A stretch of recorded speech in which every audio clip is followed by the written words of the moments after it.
So hello everyone, कैसे हैं आप लोग दोस्तों। मैं हूं आपका दोस्त, आपका teacher CA doctor Amit Khandal. और दोस्तों हम अभी पढ़ रहे हैं आईडीटी वाला सब्जेक्ट। और आईडीटी में सबसे पहले मैं आपको जीएसटी पढ़ा रहा हूं।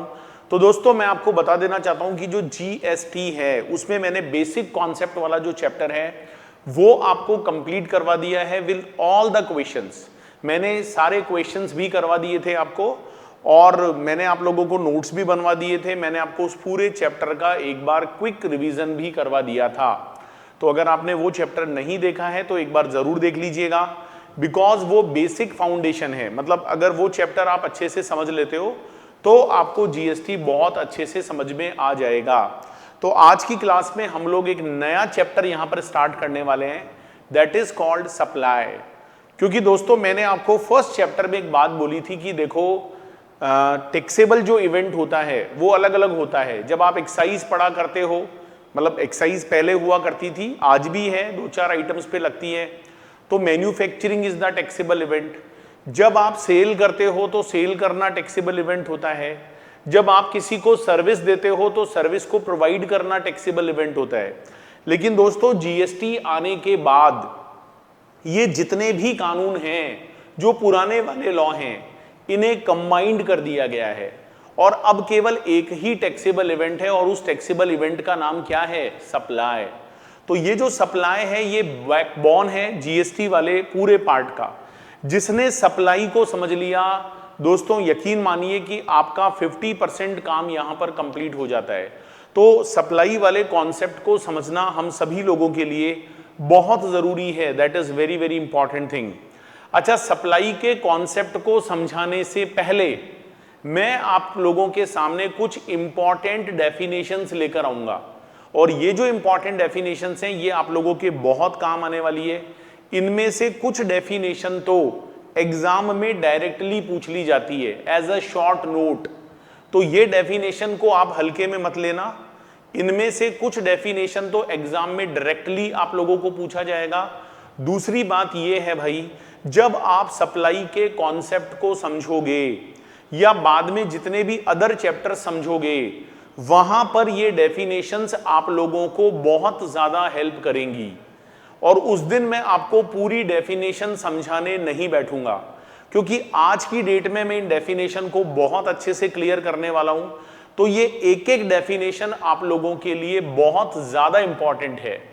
तो आप लोग अपना जो भी कॉन्सेप्ट रजिस्टर है, जो भी आपने नोट्स की कॉपी बनाई है उसको निकाल लीजिए, और ये सारी इंपॉर्टेंट डेफिनेशंस वहां पर नोट करना स्टार्ट कर दो भाई, है ना।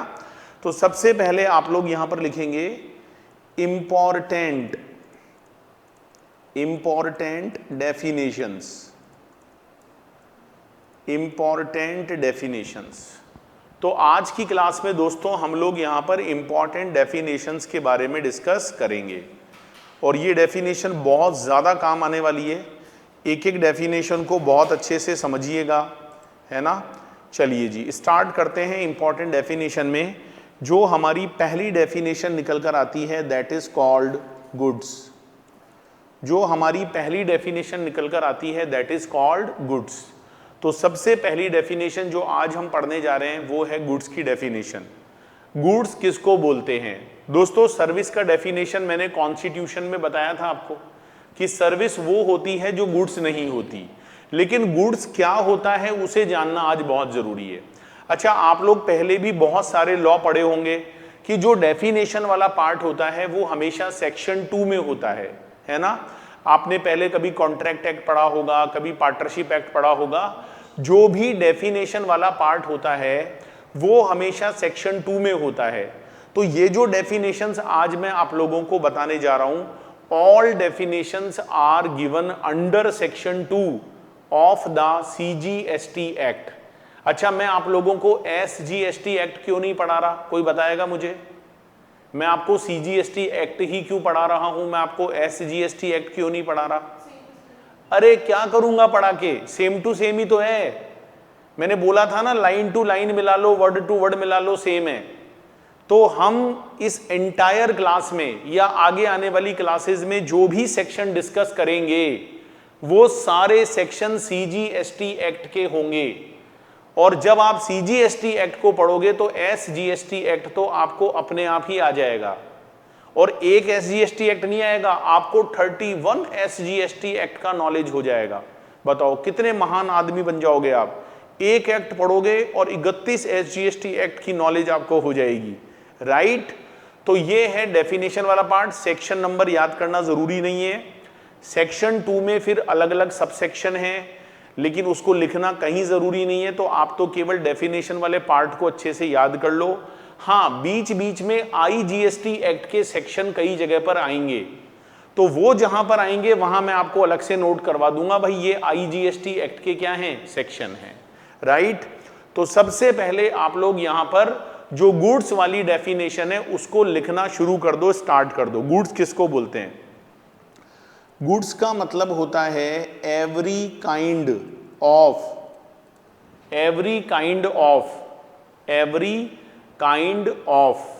ठीक है, movable property,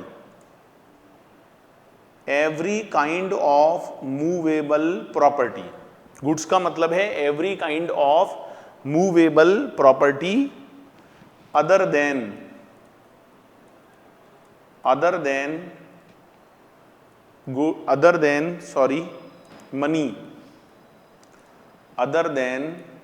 money and securities. Every kind of movable property other than money and securities. तो लॉ ने क्या बोला भाई कि गुड्स का मतलब क्या होता है, what is the meaning of goods? तो गुड्स का मतलब है हर तरह की मूवेबल प्रॉपर्टी। मूवेबल का मतलब चालू मतलब जो आप वन प्लेस से अनदर प्लेस पर ले जा सकते हो। तो माल की परिभाषा क्या है? गुड्स को हिंदी में क्या बोलते हैं? माल। गुड्स को हिंदी में क्या बोलते हैं? माल। और जो माल होता है ना वो हमेशा चालू होता है। माल हमेशा क्या होता है? चालू होता है। अब कई बच्चे इस पर बहुत हंसते हैं कि सर ये आप क्या बोल रहे हो। बिल्कुल सही बात है। जो माल होता है, जो गुड्स होता है, वो हमेशा क्या होता है? चालू होता है। चालू मतलब हाँ, मतलब मूवेबल होता है वो, है ना। जैसे मान लो जी ये मोबाइल है, तो ये माल है, गुड्स है, ये चालू है, कहीं भी ले जा सकते हो इसको, है ना। आप जिस क्लासरूम में बैठकर अभी पढ़ रहे हो या घर के किसी कमरे में बैठकर पढ़ रहे हो, तो क्या वो माल है? क्यों? वो माल क्यों नहीं है? क्योंकि वो चालू नहीं है, क्योंकि आप उसको उठा के कहीं नहीं ले जा सकते। आपने जहां एक बार मकान बना दिया, मकान वहीं रहने वाला है। तो इसका मतलब जब आप मकान बनाओगे तो मकान बनाने में जो सर्विस यूज होगी उस पे तो जीएसटी लगेगा, लेकिन मकान को जब बाद में बनाने के बाद कभी बेचोगे तो जीएसटी नहीं लगेगा। क्यों नहीं लगेगा? क्योंकि जो आपका मकान है, जो आपका ऑफिस है, वो इमूवेबल है, और इमूवेबल चीजें गुड्स नहीं होती, और सर्विस तो आप उनको बोल ही नहीं सकते। तो इसलिए जब इमूवेबल चीजों को सेल किया जाता है तो उसके ऊपर जीएसटी का लाइबिलिटी नहीं आता। हाँ, आप कोई बुकिंग कराते हो बिल्डर के पास जाके, फ्लैट बुक करवाते हो, तो उसमें कुछ पोर्शन है जिसको सर्विस माना जाता है, वो अलग मैटर है। लेकिन अगर आपका बना बनाया मकान है, आपका ऑफिस है, और आज आप उसको बेच देते हो, उसकी रजिस्ट्री कराते हो, रजिस्ट्री का नाम सुना है आपने? आपकी प्रॉपर्टी दूसरे के नाम करवाते हो, तो वहां कभी जीएसटी नहीं लगता। क्यों नहीं लगता? बिकॉज वो गुड्स नहीं है, वो गुड्स नहीं है दोस्तों। और गुड्स होने के लिए क्या होना जरूरी है? मूवेबल नेचर होना जरूरी है। अब जैसे ये एसी है, मैं क्लास में पढ़ा रहा हूं, तो बताओ एसी को अपन गुड्स बोल सकते हैं क्या? सर ये तो आपने एक जगह लगा दिया। अरे लगा दिया तो क्या हो गया, खोल के दूसरी जगह ले जाओ, वहां पर भी तो एसी की तरह ही काम करेगा। तो कोई भी चीज अगर from one place to another place पर ले जा सकते हो, और अगर वो वहां पर वैसे ही काम करे जैसे यहां काम कर रहा है, इसका मतलब वो मूवेबल है। अच्छा बताओ, कॉम्प्लेक्स में जो लिफ्ट लगी हुई होती है, बड़े बड़े कॉम्प्लेक्स होते हैं, मॉल होते हैं, वहां पर लिफ्ट लगी हुई होती है, वहां पर एस्केलेटर होते हैं, तो क्या वो गुड्स होते हैं? लिफ्ट क्या वो चालू है? अरे सर वो तो जबरदस्त चालू है, ऊपर से नीचे, नीचे से ऊपर, बहुत चालू है। अरे मैं वैसे चालू की बात नहीं कर रहा। वो लिफ्ट एक बार अगर जहां लग जाती है ना, अब आप उसको इमूवेबल नेचर हो जाता है उसका, फिर अगर आप हटाओगे ना उसको तो डिसमेंटल करना पड़ेगा। उसको काटना पड़ेगा, तोड़ना पड़ेगा, स्क्रैप बन जाएगा वो, क्योंकि लिफ्ट जहां लगानी है वहीं के अकॉर्डिंग फिट करके वहीं इरेक्ट करनी पड़ती है, उसका सामान वहीं लाकर वैसे ही बनानी पड़ती है उसको। तो लिफ्ट अगर एक बार लग जाती है तो फिर उसका नेचर इमूवेबल हो जाता है। अच्छा, एक लिफ्ट ऐसी भी होती है दोस्तों जो मूवेबल होती है, बताओ कौन सी? आपने देखा है जैसे कभी अपन छत डालने की मशीन होती है, आपके घर में कभी आरसीसी का छत डला हो, किसी पड़ोसी के घर में आरसीसी का जो छत होता है वो डला हो, तो आपने देखा होगा एक मशीन आती है जिसमें लेबर भी साथ आती है और वो बजरी सीमेंट सब डालते हैं, वो गोल गोल घूमती है मशीन, फिर उससे जो उसका कंक्रीट बनता है फिर वो कंक्रीट वहाँ डाला जाता है। तो वहाँ पर आपने देखा होगा कि उस कंक्रीट को नीचे से ऊपर ले जाने के लिए वहाँ पर एक मशीन लगाई जाती है, वो भी लिफ्ट ही होती है। बताओ दोस्तों, क्या वो लिफ्ट मूवेबल है? यस, क्योंकि भाई आज आपके घर पे छत डल रही है तो वो आपके घर पे आएगी, कल पड़ोसी के घर पे छत डल रही है तो पड़ोसी के घर पे चली जाएगी, उसका नेचर मूवेबल है। अच्छा, उसके साथ में लेबर भी आती है दोस्तों, और वो लेबर भी बड़ी मतलब बहुत ही स्पेशल तरह की होती है, मतलब गाड़ी के साथ ही बैठ के आती है, उनके बच्चे वगैरह सब आते हैं, वहाँ बदमाशी करते हैं, वहीं खाना खाते हैं बैठ के, दिन भर बदमाशी करते हैं वहाँ पे। तो वो जो लिफ्ट है ना वो मूवेबल नेचर की है। तो आपको समझना पड़ेगा कि जो मूवेबल है वो गुड्स है। जैसे आप बड़े बड़े कॉम्प्लेक्स के अंदर जाते हो तो वहां पर क्या होता है, पूरा एसी, सेंट्रल एसी होता है ना, उसमें सेंट्रल ऐसे एसी नहीं होते हैं जो अपने घर पे दिखते हैं, सेंट्रल एसी होता है। सेंट्रल एसी का मतलब उसकी छत पर कभी जाओगे वैसे जाने नहीं देंगे आपको, तो वहां बड़े बड़े कूलिंग प्लांट लगे हुए होते हैं, उससे पूरे कॉम्प्लेक्स को ठंडा रखा जाता है। बताओ दोस्तों, वो जो एसी का कूलिंग प्लांट लगा हुआ है क्या वो मूवेबल है? क्या वो मूवेबल है? नहीं, वो मूवेबल नहीं है, क्योंकि वो एसी प्लांट वहीं पर इरेक्ट होता है। एक बार लग जाएगा तो फिर उसको आप हटाओगे तो डिसमेंटल करना पड़ेगा, तोड़ना पड़ेगा, इसका मतलब वो मूवेबल नहीं है। तो जीएसटी बाद की बात है, सप्लाई बाद की बात है, पहले गुड्स तो बनो। अरे जब तक आप गुड्स ही नहीं हो या आप सर्विस ही नहीं हो तो बात ही खत्म हो गई, फिर सप्लाई वगैरह देख ही क्यों रहे हो? तो गुड्स का डेफिनेशन क्या है? एवरी काइंड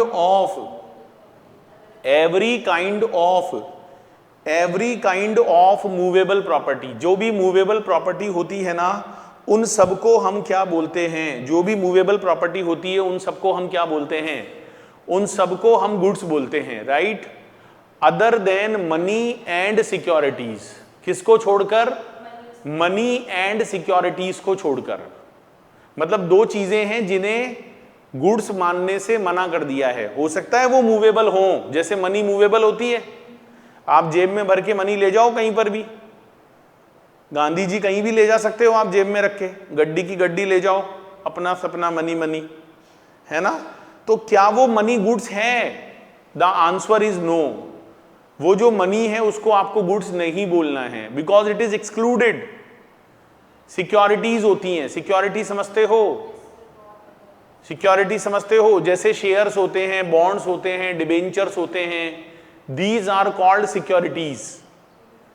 कोई भी आदमी सिक्योरिटी खरीदता भी है और बेचता भी है, लेकिन क्या सिक्योरिटीज को गुड्स माना जाएगा? आपने 100 रुपए का रिलायंस का शेयर खरीदा तो क्या वो गुड्स है? क्या वो गुड्स है माय डियर फ्रेंड्स?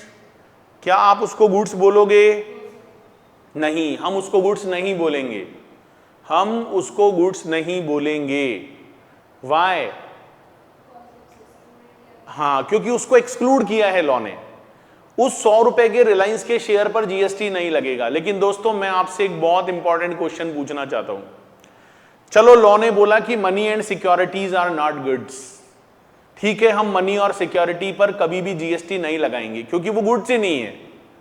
उसकी सप्लाई अगर हो भी रही है तो जीएसटी नहीं लगेगा, बिकॉज वो गुड्स ही नहीं है। क्योंकि सप्लाई किसकी होनी चाहिए, गुड्स या सर्विस की। लेकिन दोस्तों मैं आपसे एक क्वेश्चन पूछना चाहता हूं। सपोज करो मुझे विदेश जाना है, मुझे यूएस घूमने जाना है, मुझे डॉलर चाहिए, डॉलर, यूएस डॉलर। तो अगर आपको यूएस डॉलर चाहिए तो आपके शहर में, आपकी आसपास के डिस्ट्रिक्ट में कुछ ऐसी दुकान होती है जो फॉरेन एक्सचेंज प्रोवाइड करती हैं, बैंक भी ये काम करते हैं, जैसे HDFC बैंक है, जो बड़े बड़े बैंक हैं उनकी जो बड़ी ब्रांचेस होती है वहां पर मनी एक्सचेंज का काम होता है।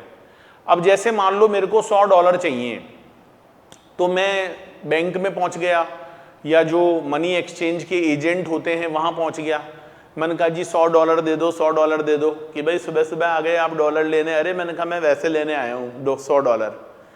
अब दोस्तों मैंने वहां पर बात की भाई डॉलर कितने का है, तो उन्होंने बोला भाई 85 रुपीज का $1 है। तो मैंने कहा भाई मेरे को $100 चाहिए, तो बोले लाओ 8500 रुपीज, जब आपको $100 मिलेंगे। तो दोस्तों मैंने उससे ये बोला, मैंने कहा यार तुम महंगा दे रहे हो डॉलर, अभी अभी मैं टीवी पर देखकर आया हूं उसमें रेट 83 आ रही है, तुम मेरे से 85 मांग रहे हो, ये क्या चक्कर है? टीवी में तो मैंने अभी अभी देखा है ऑनलाइन CNBC चैनल पे कि 83 की रेट है, तुम मेरे से 85 मांग रहे हो। तो पता है मेरे को क्या बोलता है वो, कि टीवी में से ले लो। मैंने कहा यार ये क्या तरीका है बात करने का, कि बस यही तरीका है, हम पागल हैं जो यहाँ बैठे हैं? वो जो टीवी में तुम देख के आए हो ना 83 का, उतने में तो हम लेके आए हैं, RBI से हम लेकर आए हैं 83 में, तो हम पागल हैं जो दिन भर यहाँ जक मार रहे हैं? तो मैंने कहा यार ऐसे शांत हो जाओ, ये क्या तरीका है बात करने का, कि बस यही तरीका है। मैंने कहा चलो दो दो। बताओ दोस्तों उसने मेरे से ₹2 ज्यादा ले लिए, किस बात के ले लिए 2 रुपए ज्यादा? कमीशन। भाई उसके भी छोटे छोटे हैं, ऐसे कोई फ्री फोकट में थोड़ी वहां दुकान खोल के बैठा है। तो उसने मेरे से ₹2 ज्यादा ले लिया, तो अगर मैं $100 की बात करूं तो उसने मेरे से एक तरह से कितने पैसे ज्यादा ले लिए? 200 रुपए। लिखना मत, एग्जाम्पल है, 200 रुपए ज्यादा ले लिए। मैंने उसको 8500 दिया, उसमें बोलो 200 रुपए का उसने मेरे से कमीशन ले लिया। तो मैं आपसे ये पूछना चाहता हूं कि मैंने मनी ट्रांजैक्शन किया, मैंने मनी के बदले क्या ली? मनी। मनी के बदले मनी ली, क्योंकि डॉलर भी मनी है, रुपया भी मनी है, सब मनी मनी है। तो मुझे एक बात बताओ, चलो मनी है, गुड्स नहीं है, मत लगाओ GST, कोई दिक्कत नहीं है। लेकिन दोस्तों यहां पर ये जो 200 रुपया का कमीशन है, that is called service, that is called service. तो इस सर्विस पे क्या लगेगा? GST। आप 8300 पर GST मत लगाओ, क्योंकि ना तो ये गुड्स है और ना ही सर्विस है, क्योंकि ये मनी है और money is excluded, money is excluded, money पर GST नहीं लगता। लेकिन उस मनी को जब आपने एक्सचेंज करवाया तो आपने किसी एजेंट से, ब्रोकर से, बैंक से बात की, उसने आपसे एक्स्ट्रा चार्ज लिया 200 रुपया का, तो वो जो 200 रुपया है दैट इज कॉल्ड सर्विस। उसको क्या माना जाएगा? That is called supply of service. तो यहां पर 8500 में से 200 रुपया के ऊपर GST लग जाएगा। ये जो 8500 है ना, इसके अंदर जो 200 रुपया है, इस कमीशन 200 रुपया पर क्या लग जाएगा? GST लग जाएगा। बोलो भाई बात समझ में आई या नहीं आई? Is it clear? चलो एक और बात पूछता हूं। जैसे मैं रिलायंस का शेयर खरीद रहा हूं, मान लो मैंने 1 लाख रुपए के रिलायंस के शेयर खरीदे, तो मैंने सिक्योरिटीज खरीदी। बताओ इस 1 लाख पर GST लगेगा क्या? नहीं लगेगा, because it is not goods, it is excluded from the definition of goods. लेकिन दोस्तों ये जब शेयर वेयर आप खरीदते हो ना, तो इसके लिए आपको डीमैट अकाउंट ओपन करवाना पड़ता है। क्या ओपन करवाना पड़ता है? Demat account. नाम सुना होगा आपने डीमैट अकाउंट का। तो ये जो डीमैट अकाउंट होता है ये किसी ब्रोकर के पास ओपन करवाना पड़ता है। बहुत सारे ब्रोकर हैं मार्केट में, ऐसे आप सीधे शेयर खरीदने नहीं पहुंच जाना कि कहीं आप बॉम्बे स्टॉक एक्सचेंज पहुंच जाओ कि लाओ जी शेयर दो मेरे को। बॉम्बे स्टॉक एक्सचेंज वाले बाहर से भगा देंगे आपको। आपको किसी ब्रोकर के पास, जो शेयर मार्केट के ब्रोकर हैं, जैसे मेरा खुद का अकाउंट है रैली गेयर में, जैसे एक धनी ग्रुप है, जैसे जीरोदा है, बहुत सारे मतलब ब्रोकर हैं। रैली गेयर हो गया, बोनांजा हो गया, HDFC सिक्योरिटी हो गया, ICI सिक्योरिटी हो गया, ये सब ब्रोकर हैं बीच में। ये सब कौन है? ब्रोकर। अब ये क्या करते हैं भाई, जब मैं शेयर खरीदता हूं या शेयर बेचता हूं तो ये लोग मेरे से ब्रोकरिंग फीस लेते हैं। जैसे मेरे से 1 लाख रुपए पर मान लो 100 रुपए की ब्रोकरेज फीस ले ली, 100 रुपीज। तो 1 लाख पर जीएसटी नहीं लगेगा, I know, because it is not goods, it is not service, it is excluded because it is securities. But if the broker is charging ₹100 as a brokering fees, then I want to know कि इस 100 पर GST लगेगा या नहीं लगेगा, because it is called supply of service. It is called supply of service. तो अपने दिमाग में एक बात बैठा लो कि money and goods are money and securities, sorry, money and securities are not goods and it is not services also. But my dear friends, जब आप मनी एंड सिक्योरिटीज के अंदर डील करते हो और आपको एक अलग से ब्रोकरेज देना पड़ता है, एक कमीशन देना पड़ता है, एक फीस देनी पड़ती है, that is called supply of service. उसको हम लोग सप्लाई ऑफ सर्विस बोलते हैं. वैसे ये बात आगे आ जाएगी, बस अभी ऐसे ही चल रहा था तो मैंने आप लोगों से डिस्कस कर लिया है. तो ये जो मैंने एग्जाम्पल्स दिए हैं इनको भी लिखने का जरूरत नहीं है, ये केवल एवं ही समझाने के लिए दिया था आपको, है ना. चलो, तो गुड्स का डेफिनेशन समझ में आया. This is very precise definition. Goods का मतलब होता है every kind of movable property other than money and securities. कौन सी 2 चीजों को छोड़ देना भाई? मनी को छोड़ देना और सिक्योरिटीज को छोड़ देना. चलो, सेकंड डेफिनेशन, जो सेकंड नंबर की डेफिनेशन है वो है प्रिंसिपल. ये वो प्रिंसिपल नहीं है जो स्कूल में प्रिंसिपल होते हैं या जो आपकी सीए ट्रेनिंग में प्रिंसिपल है, ये उसकी बात नहीं हो रही है. ये बात हो रही है बिजनेस में जो प्रिंसिपल होते हैं. सर, बिजनेस में भी होते हैं प्रिंसिपल? मतलब कितने प्रिंसिपल देखे हमने. स्कूल टाइम पे भी प्रिंसिपल मिले, फिर सीए में भी प्रिंसिपल मिले, फिर आप कह रहे हो बिजनेस में भी प्रिंसिपल होते हैं. बिल्कुल होते हैं. तो मैं यहां पर कौन से वाले प्रिंसिपल की बात कर रहा हूं? मैं यहां पर उन प्रिंसिपल की बात कर रहा हूं जो बिजनेस के अंदर प्रिंसिपल होते हैं. एक बार डेफिनेशन लिख लो भाई, बिजनेस में प्रिंसिपल किसको कहते हैं? A person. अच्छा, मैं आपको जितना नोट करवा रहा हूं ना, बस उतना ही आप पढ़कर जाना. इसमें आपका सारा काम हो जाएगा, सारे क्वेश्चन हो जाएंगे. No need to worry. ठीक है. A person on whose behalf, a person on whose behalf an agent carries business. Principal का मतलब होता है एक ऐसा व्यक्ति जिसके बिहाफ पर कोई एजेंट उसके बिजनेस को चलाता है. हाँ, बिल्कुल. आप लोगों ने कभी पढ़ा होगा ना प्रिंसिपल एजेंट रिलेशनशिप. ये क्या होता है प्रिंसिपल और एजेंट का रिलेशनशिप? जैसे दोस्तों, मैंने कोई एजेंसी, मैंने कोई बहुत बड़ा बिजनेस खड़ा किया. सपोज करो मैं टॉफ़ी चॉकलेट बनाता हूँ. टॉफ़ी चॉकलेट तो आपको बहुत पसंद है, तो मैं टॉफ़ी चॉकलेट बनाता हूँ. अब मैंने क्या किया भाई, मैं तो मेन हूँ, मेरी टॉफ़ी चॉकलेट है, तो मैंने पूरे इंडिया में अपने एजेंट अपॉइंट कर दिए अलग अलग एरिया में, क्योंकि मैं तो इतनी दूर दूर तक कहाँ जा सकता हूँ. तो मेरे बिजनेस को मेरे एजेंट चलाते हैं. वो क्या करते हैं जी, पहले मेरे से माल खरीद लेते हैं और फिर वो मेरे बिहाफ पर उस माल को आगे बेचते हैं. और इस काम के लिए उन एजेंट को पता है क्या मिलता है? कमीशन. उन एजेंट्स को क्या मिलता है? कमीशन. तो एक तरह से वो मुझे सर्विस दे रहे हैं, सप्लाई ऑफ सर्विस. वो मेरे बिहाफ पर माल बेच रहे हैं. जैसे अभी कई लोगों के दिमाग में एक क्वेश्चन आया है एलआईसी एजेंट. तो एलआईसी एजेंट भी क्या है? एलआईसी के बिहाफ पर पॉलिसी बनाकर देते हैं. वो खुद थोड़ी पॉलिसी बनाते हैं, इतनी तो उनकी है ही नहीं. कल को कोई मान लो टपक गया तो 1 करोड़ दे देंगे क्या? वो नहीं दे सकते.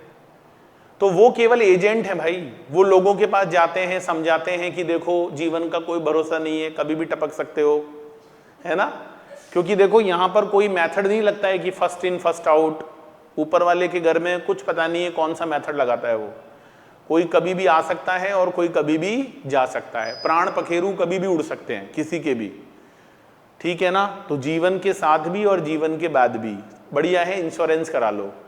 तो एजेंट लोग आपको कन्विंस करते हैं, आपको बढ़िया बढ़िया पॉलिसी देकर जाते हैं, आपको प्रीमियम भरना पड़ता है. लेकिन एजेंट इतनी माताफोड़ी करता क्यों है? वो क्यों अपना इतना टाइम खराब करता है, सर पचाता है? क्योंकि भाई उसको कमीशन मिलता है। तो वो किसके बिहाफ पर काम कर रहा है? प्रिंसिपल के बिहाफ पर। प्रिंसिपल कौन हुआ यहां पर? LIC। जो LIC ऑफ इंडिया है वो प्रिंसिपल हो गई। तो एजेंट गुड्स के लिए भी होते हैं और एजेंट सर्विसेज के लिए भी होते हैं। एजेंट जो होते हैं वो गुड्स के लिए भी होते हैं और जो एजेंट होते हैं वो सर्विसेज के लिए भी होते हैं। तो प्रिंसिपल की डेफिनेशन क्या हुई? A person on whose behalf agent carry business. ठीक है ना? ये डेफिनेशन दिखने में छोटी छोटी लग रही है पर बड़े काम की हैं। और अभी कुछ डेफिनेशन आएंगी जो थोड़ी बड़ी भी हैं, वो इंपॉर्टेंट है। मैं बता भी दूंगा भाई इंपॉर्टेंट है, देखो अलग से आ सकती है। थर्ड डेफिनेशन लिख लो, फैमिली, परिवार, फैमिली। आप फैमिली के साथ रहना पसंद करते हो या बिना फैमिली के रहना पसंद करते हो? फैमिली के साथ। फैमिली तो चाहिए भाई, अकेले क्या करोगे? कोई आदि मानव थोड़ी हो आप, तो फैमिली तो चाहिए ना सबको। ठीक है, अब फैमिली का मतलब जानना क्यों जरूरी है भाई? जीएसटी का क्या लेना देना इससे? जीएसटी के अंदर दोस्तों कभी कभी ऐसा होता है कि हम कोई भी ट्रांजैक्शन अगर अपने फैमिली मेंबर के साथ करते हैं तो उसे लॉ की भाषा में कहा जाता है रिलेटेड पर्सन। क्या कहा जाता है? और जब रिलेटेड पर्सन के साथ कोई भी ट्रांजैक्शन होगा, whether supply of goods, whether supply of service और वेदर सप्लाई ऑफ बोथ, तो उसे डिपार्टमेंट वाले थोड़ा शक की नजर से देखते हैं। किसकी नजर से देखते हैं? शक की नजर से, कि यार रिलेटेड पर्सन के साथ ट्रांजैक्शन हुआ है, इसमें कुछ गड़बड़ हो सकती है, दया पता लगाओ कुछ तो गड़बड़ है ना? तो फैमिली में कौन कौन आएगा? तो फैमिली की डेफिनेशन इनकम टैक्स में अलग हो सकती है। कभी आपने सैलरी चैप्टर पढ़ा हो इनकम टैक्स में, अदर सोर्स वाला चैप्टर पढ़ा हो जिसमें गिफ्ट प्रोविजन होते हैं। तो ये डेफिनेशन बदलती रहती है। कौन से कानून में क्या लिखी हुई है भैया मुझे नहीं पता। मैं अभी क्या पढ़ा रहा हूं? जीएसटी। और जीएसटी में सबसे अच्छी बात यह है कि फैमिली का डेफिनेशन हर चैप्टर में एक ही रहने वाला है। जैसे इनकम टैक्स में तो बार बार चेंज होता है। जब आप सैलरी चैप्टर पढ़ते हो तो वहां अलग डेफिनेशन है, अदर सोर्स पढ़ते हो तो वहां अलग डेफिनेशन है। मतलब सर पकड़कर बाल पकड़कर नोचने का मन करता है। लेकिन जब आप जीएसटी पढ़ते हो, जब आप क्या पढ़ते हो, तो उसमें फैमिली का जो डेफिनेशन है ना वो एक ही है। और ये डेफिनेशन बहुत काम आने वाली है, क्योंकि जब मैं रिलेटेड पार्टी ट्रांजैक्शन पढ़ाऊंगा तो वहां फैमिली का जिक्र होगा। आपके क्वेश्चन में कोई भी रिलेशन आ सकता है, आपको ध्यान रखना पड़ेगा कहीं ये फैमिली में तो नहीं आता। अगर आता है तो फिर वो रिलेटेड पार्टी वाले प्रोविजंस वहां पर क्या हो जाएंगे? एप्लीकेबल। राइट? चलो, तो फैमिली का मतलब क्या है भाई? देखो आप क्या सोच रहे हो वो इंपॉर्टेंट नहीं है, लॉ आपको क्या सुचवा रहा है वो इंपॉर्टेंट है। आप तो पता नहीं फैमिली में किस किस को मानते हो, चचेरे ममेरे, धर्म के बिना धर्म के, कई भाई बहन बना रखे हैं आपने। मैं उनकी बात नहीं कर रहा, मैं बात कर रहा हूं जो लॉ में लिखी हुई परिभाषा है ना। लॉ में क्या परिभाषा है? पढ़ो, लिखो, मतलब पहले पढ़ो, क्या पहले लिखो फिर पढ़ो। पहला है भाई साहब स्पाउस, अच्छा, और एक होता है children. Spouse and children. Spouse समझते हो? स्पाउस का मतलब हस्बैंड वाइफ नहीं होता है, स्पाउस का मतलब होता है जीवन साथी। हिंदी में क्या बोलते हैं? जीवन साथी। भाई साथी तो बहुत होते हैं लेकिन एक क्या होता है? जीवन साथी। और हमारे यहाँ तो ये कहते हैं पता नहीं कितने जन्म जन्म का साथ है ना। तो स्पाउस का मतलब क्या होता है? जीवन साथी। जैसे हस्बैंड के लिए स्पाउस कौन कहलाएगा? वाइफ। और वाइफ के लिए हस्बैंड कौन कहलाएगा, मतलब स्पाउस कौन कहलाएगा? हस्बैंड, है ना। तो स्पाउस को फैमिली मानना है हमेशा। और जो बच्चे हैं, चिल्ड्रन, छोटे हैं, बड़े हैं, नटखट हैं, भोले हैं, कमाते हैं, नहीं कमाते हैं, मेजर हैं, माइनर हैं, कैसे भी हैं जी, हैं तो आखिर आपके बच्चे। तो बच्चों को क्या मानो? Family.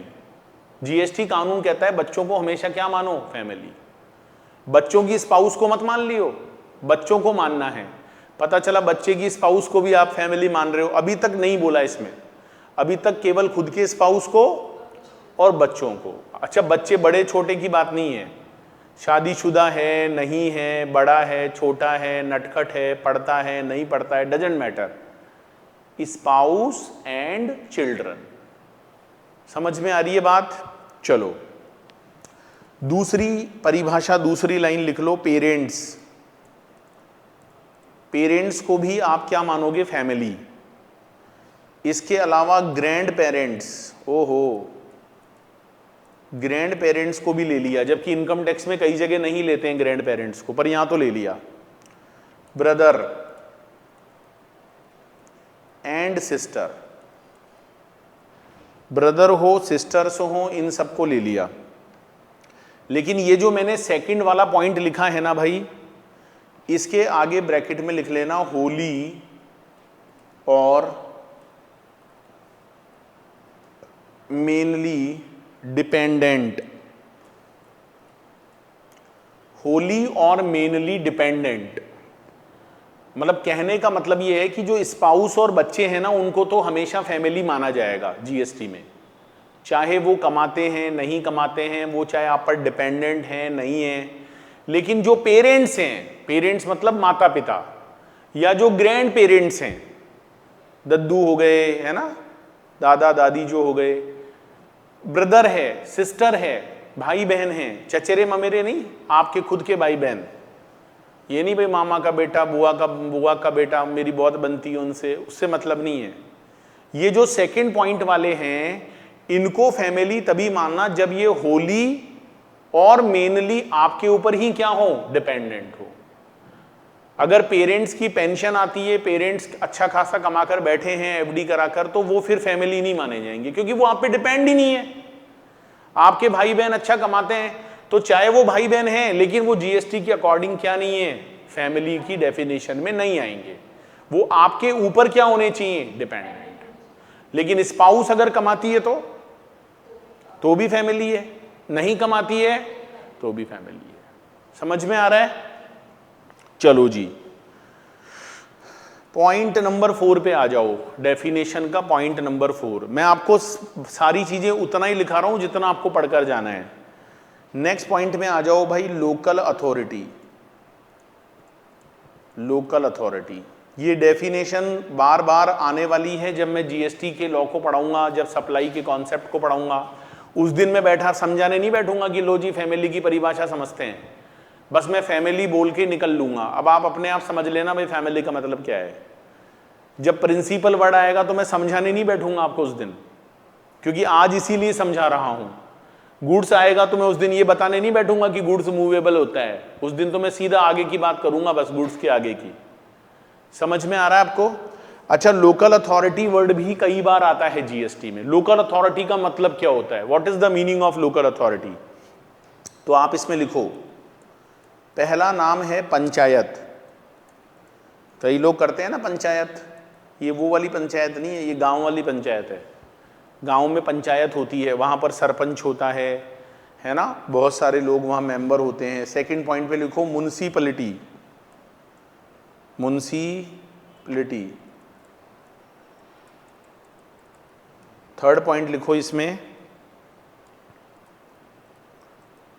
Municipal committee. Municipal committee comma जिला परिषद। म्युनिसिपल कमेटी कॉमा जिला परिषद and district board. Municipal committee, जिला परिषद एंड डिस्ट्रिक्ट बोर्ड। फोर्थ होता है containment. Containment, cantonment, cantonment, cantonment board. Cantonment board. Sir आपके पास तो बहुत बढ़िया ऑप्शन है, गलत होते ही वापस मिटा देते हो। हम तो गलत कर देते हैं तो काटना पड़ता है। नेक्स्ट लिखो रीजनल। रीजनल और डिस्ट्रिक्ट। रीजनल और डिस्ट्रिक्ट काउंसिल। और 6th पॉइंट लिख लो डेवलपमेंट बोर्ड। तो ये 6 नाम लिख लो भाई। पंचायत का नाम लिख लो, म्युनिसिपैलिटी का नाम लिख लो, म्युनिसिपल कमेटी का नाम लिख लो, जिला परिषद, डिस्ट्रिक्ट बोर्ड। ये सर कंटेनमेंट बोर्ड क्या है? और नाम तो हमने सुने हैं, ये क्या होता है कंटेनमेंट बोर्ड? ये जैसे आर्मी एरिया होते हैं ना, कई जगह पर आर्मी एरिया होते हैं, तो वो जो आर्मी एरिया पर्टिकुलरली जिस एरिया में बना हुआ है वहां पर वहां के लोकल एरिया को डेवलप करने के लिए जो बॉडी होती है उसको क्या बोलते हैं? Containment board. रीजनल और डिस्ट्रिक्ट काउंसिल डेवलपमेंट बोर्ड, जैसे अभी मैं जयपुर में रहता हूं ना, तो यहां पर एक नाम है जेडीए। जेडीए का मतलब है जयपुर डेवलपमेंट अथॉरिटी। तो जयपुर डेवलपमेंट अथॉरिटी का पता है क्या काम है? जयपुर को डेवलप करना। यहाँ की रोडें बहुत अच्छी होनी चाहिए, यहाँ पर साफ सफाई बहुत बढ़िया रहनी चाहिए। जैसे जयपुर में एक नगर निगम भी है, जयपुर नगर निगम। जब गंदगी बहुत ज़्यादा फैल जाती है तो पता है न्यूज़पेपर वाले क्या लिखते हैं? जयपुर नरक निगम, है ना। तो ये जो नगर निगम है, ये जो नगर परिषद है, जेडीए है, गांव में पंचायत हो गई, जिला परिषद हो गई, ये नाम आपने कभी सुने तो होंगे, ऐसी बात नहीं है। तो ये सब लोकल अथॉरिटी कहलाते हैं। ये एक तरह से लोकल बॉडीज होती हैं। अच्छा, इनको लोकल टैक्सेस भी लगाने का पावर होता है, क्योंकि लोकल टैक्सेस आएंगे तभी तो लोकल ये वहां डेवलपमेंट करेंगे। समझ में आ रहा है आपको? So these are called local authority. Sir इनको रट्टा लगाना है? अरे रट्टे की बात ही नहीं है, 2 बार 3 बार अच्छे से पढ़ लो। वो तो भी मैं जब आपको बीच बीच में क्वेश्चंस करवाऊंगा ना तो आपको आइडिया लग जाएगा किस तरह के क्वेश्चन आते हैं। आपको रटना नहीं पड़ेगा, डोंट वरी अबाउट दैट, है ना। चलो नेक्स्ट पॉइंट पर आ जाओ भाई, 5th पॉइंट पर, बिजनेस। ये डेफिनेशंस बहुत काम की हैं भाई। अगर डेफिनेशन नहीं समझोगे तो आगे दिक्कत आएगी ना फिर आपको। बिजनेस, क्योंकि बिजनेस वर्ड बहुत बार आता है जीएसटी में।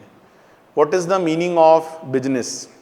अच्छा, बिजनेस की डेफिनेशन काफी बड़ी है, तो इस पर आप इंपॉर्टेंट मार्क कर लेना, फैमिली पर इंपॉर्टेंट मार्क कर लेना। ये बड़ी इंपॉर्टेंट डेफिनेशन है, इस पर डायरेक्ट शॉर्ट नोट भी आ सकता है एग्जाम में। तो बिजनेस की परिभाषा क्या है भाई? तो आप लिखते जाओ बिजनेस में क्या क्या आएगा। पहला पॉइंट लिख लो ट्रेड, कॉमर्स। ये वो वाला कॉमर्स नहीं है साइंस कॉमर्स आर्ट्स, कहीं आप वो समझ लो कि अरे वाह हमारे सब्जेक्ट का नाम आ गया कॉमर्स, साइंस वाले तेरा नाम नहीं आया देख। Trade, commerce, manufacture. कई बच्चे बहुत चिढ़ाते हैं, जैसे कई लोग साइंस के होते हैं ना, वो सीए सीएस वाला सीएमए वाला कोर्स करते हैं, तो कॉमर्स वाले उनको चिढ़ाते हैं कि देख तू साइंस से आया ना, तेरा नाम नहीं है इसमें। Trade, commerce, manufacture, profession. Profession एक होता है वोकेशन, एक होता है एडवेंचर। किया है आपने एडवेंचर कभी? सर हमने तो बहुत एडवेंचर किया है। अच्छा, एक होता है वैगर और सिमिलर एक्टिविटी। लॉ मेकर को कुछ नहीं समझ में आया तो लास्ट में लिख दिया सिमिलर एक्टिविटी, बोलो सब आ गई इसमें। वेदर और नॉट, कॉमा लगा के लिखना, वेदर और नॉट। वेदर और not, it is for pecuniary benefit. Pecuniary PECUNIARY,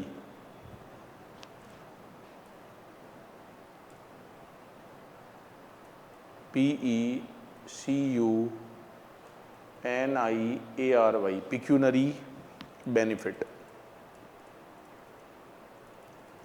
trade हो गया, कॉमर्स हो गया, मैन्युफैक्चरिंग हो गई, प्रोफेशन हो गया, वोकेशन हो गया, एडवेंचर हो गया। ट्रेड तो समझते ही हो, व्यापार करना जिसमें खरीदा बेचा। कॉमर्स एक तरह से बिजनेस का ही एक बड़ा रूप हो गया जिसमें मैन्युफैक्चरिंग भी आ जाती है। प्रोफेशन तो आप समझते ही हो, जैसे आप वकील हो, डॉक्टर हो, सीए हो, सीएस हो, सीएमए हो।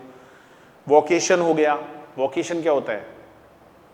प्रोफेशन में और वोकेशन में एक फ़र्क होता है बस। प्रोफेशन में आपके पास कोई डिग्री होती है और वो डिग्री होना ज़रूरी है, तभी आप उस प्रोफेशन को कर सकते हो। जैसे डॉक्टर का काम है तो डॉक्टर की डिग्री लेना जरूरी है, सीए का काम है तो सीए की डिग्री लेना जरूरी है। ऐसे वोकेशन में डिग्री जरूरी नहीं है। जैसे सपोज करो किसी के घर में कोई जादूगर है, बड़ा जादूगर, तो बच्चे देखते हैं भाई पप्पा कैसे पागल बनाते हैं दुनिया को, तो वो छोटे जादूगर बन जाते हैं, देख देख के, सीख सीख के, है ना। रोज देखते हैं भाई पप्पा कैसे पागल बनाते हैं। तो वो एक तरह से जो जादू है ना, मैजिक, वो उनका वोकेशन है, उससे वो अपनी अर्निंग कमाते हैं। लेकिन उसके लिए डिग्री होना थोड़ी जरूरी है। जैसे आप जादू का शो देखने गए तो क्या पहले डिग्री पूछोगे कि भाई तेरी डिग्री दिखा एक बार जादू की? वो आपकी डिग्री गायब कर देगा। समझ में आ रही है बात? तो वोकेशन का मतलब होता है जहां पर आप अपनी स्किल से, नॉलेज से, आपका फैमिली बिजनेस है उसको देखकर सीख लेते हो, that is called your vocation, और उससे आप कमाते हो। फिर एडवेंचर होता ही है, आप कहीं भी जाओ, बढ़िया बढ़िया जगह होती हैं आजकल। तो अभी मैं भी घूमने गया था तो मैं एडवेंचर करके आया, वहाँ पे हवा में कम से कम 3 मिनट तक रहा मैं, है ना। तो ये एडवेंचर है ना, पैराग्लाइडिंग करना या समुद्र में जैसे अंदर चले जाते हो स्कूबा डाइविंग करना, ये सब क्या है? एडवेंचर। अंदर समुद्र में आप 50 मिनट तक घूम रहे हो, ये एडवेंचर ही तो है। और क्या है? बड़ी बड़ी मछलियाँ दिख रही हैं आपको, एडवेंचर है ये। तो एडवेंचर भी क्या है? बिजनेस। कई लोग एडवेंचर का काम करते हैं, एडवेंचर करवाते हैं वो। वैगर क्या होता है? शर्त लगाना, सट्टा, दाव लगाना कि देख आज देखते हैं कौन जीतता है। तो वैगर जो होता है, कई लोग वैगर का काम करते हैं, लॉटरी खिलवाते हैं, सट्टा लगवाते हैं। मैं ये नहीं कह रहा कि वो लीगल है या इलीगल है, आप कहीं उस पर मत चले जाना और सर ये तो इलीगल है आपने कैसे बोल दिया। अरे मैं ये नहीं कह रहा इलीगल है, मैं कह रहा हूँ बिजनेस क्या होता है। मैं ये थोड़ी कह रहा हूँ कि सारे बिजनेस लीगल ही होते हैं, बिजनेस तो इलीगल भी होते हैं। जैसे हमारे क्लाइंट आता है, वो नकली घी का काम करता है, लेकिन क्या वो बिजनेस नहीं करता? बताओ ना, बिजनेस करता है नहीं करता? वो करता है। मैं कब कह रहा हूं कि वो अच्छा काम कर रहा है या लीगल काम कर रहा है? वो तो इलीगल काम कर रहा है, लेकिन बिजनेस तो बोलोगे ना उसको। तो ऐसे दिल पे मत ले लेना। Trade, commerce, manufacturing, profession, vocation, adventure, wager, और लॉ मेकर ने आगे क्या बोला? Similar activity. बोले कोई मेरे ध्यान से छूट गई हो तो वो भी आ जाएगी इसमें। कोई चीज बोले मेरे दिमाग से रह गई हो तो मैं एक वर्ड जोड़ देता हूं, सिमिलर एक्टिविटी। ये जो लॉ बनाने वाले हैं ना, बड़े होशियार लोग होते हैं कि भाई कोई चीज बिजनेस से रह नहीं जाए तो पीछे जोड़ दो सिमिलर एक्टिविटी। वेदर और नॉट, वेदर और not, it is for pecuniary benefit. Business का मतलब ये नहीं है कि बेनिफिट के लिए काम करना ही बिजनेस होता है। हाँ, कई लोग नॉन प्रॉफिट मेकिंग बिजनेस भी करते हैं। जैसे बाबा रामदेव योग करवाते हैं, तो वो क्या करते हैं? वो कहते हैं मैं यहाँ के लोगों को निरोगी रखना चाहता हूँ, दवाई बेचते हैं, कहते हैं मेरा ऑब्जेक्ट प्रॉफिट कमाना नहीं है, मैं तो जमीन पे सोता हूँ। तो बिजनेस तो कर रहे हैं ना वो। पतंजलि बिजनेस कर रही है नहीं कर रही है? कर रही है। वेदर उसका ऑब्जेक्ट प्रॉफिट कमाना है नहीं है, doesn't matter, but you are doing business. ठीक है भाई, समझ में आया? इसमें बी पॉइंट पर आ जाओ। ये तो ए हो गया, बी पर आ जाओ। एक्टिविटी और ट्रांजैक्शन, और ट्रांजैक्शन, एक्टिविटी और ट्रांजैक्शन, एक्टिविटी और ट्रांजैक्शन, इंसिडेंशियल, इंसिडेंशियल और ancillary, ancillary to a above, a above. आपने जो ए वाला पॉइंट पढ़ा है ना अभी, उसमें आपने जो भी चीजें पढ़ी है, ट्रेड पढ़ा है, कॉमर्स पढ़ा है, मैन्युफैक्चरिंग पढ़ा है, प्रोफेशन, वोकेशन, एडवेंचर, ये सब पढ़ा है ना आपने। तो ये जो ए वाले पॉइंट में आपने पढ़ा है ना, ये तो बिजनेस है ही, लेकिन इनके साथ में अगर आप कोई इंसिडेंशियल एक्टिविटी करते हो या कोई एंसिलरी एक्टिविटी करते हो। इंसिडेंशियल का मतलब पता है क्या होता है? सेकेंडरी, सहायक। एंसिलरी का मतलब होता है सेकेंडरी। सर कुछ एग्जाम्पल देकर समझाता हूं। जैसे फॉर एग्जाम्पल, आपका काम है देसी घी बनाना, अमूल का देसी घी, बहुत सारे देसी घी आते हैं मार्केट में। तो आप देसी घी का प्रोडक्शन करते हो, मैन्युफैक्चरिंग करते हो, तो you are doing business, right? अब आपने क्या किया भाई, वो जो देसी घी होता है उसके साथ में आपने टिन का काम शुरू कर दिया, पीपे बनाना, क्योंकि आपको पीपे चाहिए, देसी घी उसमें डाल के भरोगे, तो आपने खुद के लिए पीपे बनाए और कुछ पीपे एक्स्ट्रा बना दिए।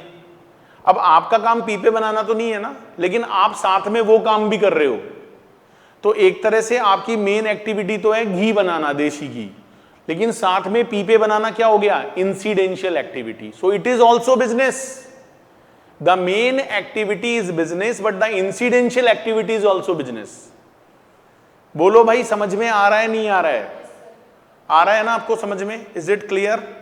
तो कोई भी काम अगर आप करते हो तो उसके साथ में जो सहायक कार्य और होते हैं, सेकेंडरी जो काम होते हैं, दैट इज ऑल्सो बिजनेस, उसको भी बिजनेस ही बोलते हैं। बोलो समझ में आया या नहीं आया? हाँ सर आ गया सर, बहुत जोर से आ गया। जैसे आपकी दुकान है, आप उसमें सामान खरीदते हो बेचते हो, you are trader, so you are doing business. अब आपके पास दिन में बहुत सारी जनता आती है, तो आपने साथ में प्रॉपर्टी का भी काम शुरू कर दिया कि भाई जो जनता आती है तो ये लो जी प्लॉट बता दो, ये मकान बता दो, ये खरीद ले, ये बेच ले। तो ये एक तरह से इंसिडेंशियल एक्टिविटी शुरू कर दी आपने साथ में। वो आपका मेन काम नहीं है, मेन काम तो आपकी दुकान ही है, वहीं बैठते हो आप रोज। तो कोई भी काम जो ए पॉइंट में है वो तो बिजनेस है ही, लेकिन उसके साथ में जो इंसिडेंशियल एक्टिविटी आप करते हो, जो एंसिलरी एक्टिविटी आप करते हो, that is also called business. उसे भी क्या माना जाएगा? बिजनेस।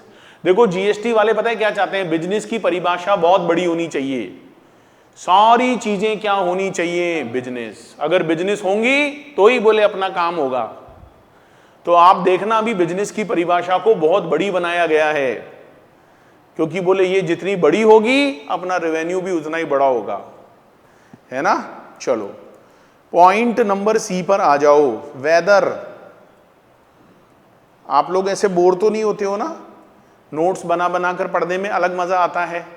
अभी जैसे एक तो मैं किताब रख देता, लो जी रीडिंग लगाओ, शुरू हो जाओ, बस बोलना बोलना बोलना। अभी बीच में लिखना भी पड़ता है, फिर उसको समझना भी पड़ता है, तो एक अलग तरह का फील आता है ना। वेदर और नॉट। पर मेरे साथ पता है मजबूरी क्या है? अब जैसे मैं तो ऐसे लिखवा देता हूं, अब कई बच्चे कहते हैं सर आप वो वाला सब्जेक्ट भी पढ़ा दो, ऑडिट भी पढ़ा दो, लॉ भी पढ़ा दो, जबकि मैं वो पढ़ाता ही नहीं हूं।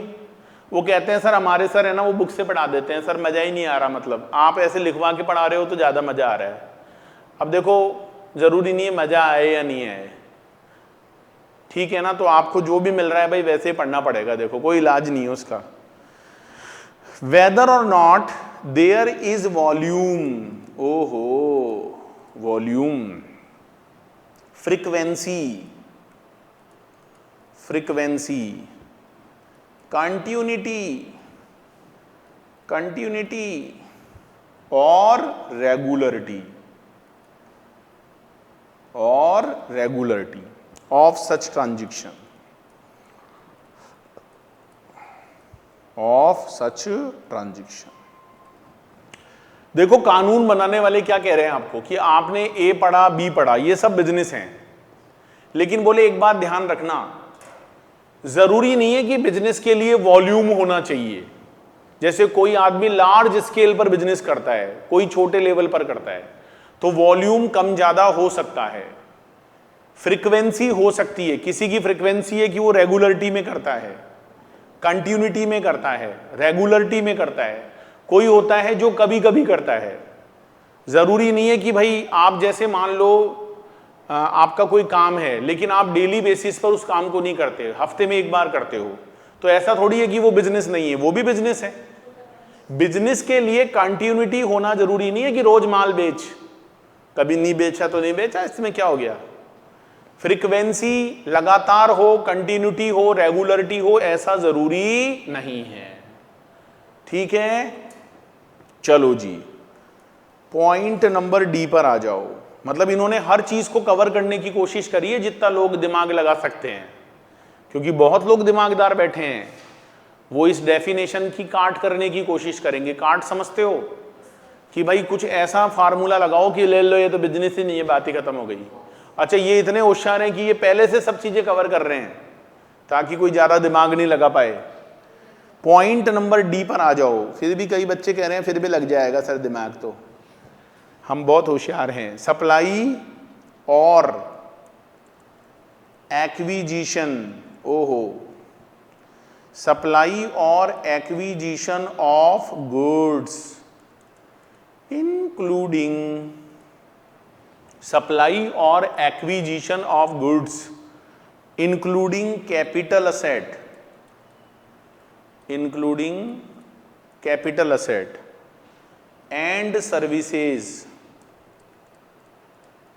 And services in connection with, in connection with, in connection with commencement, commencement or closure, closure, closure,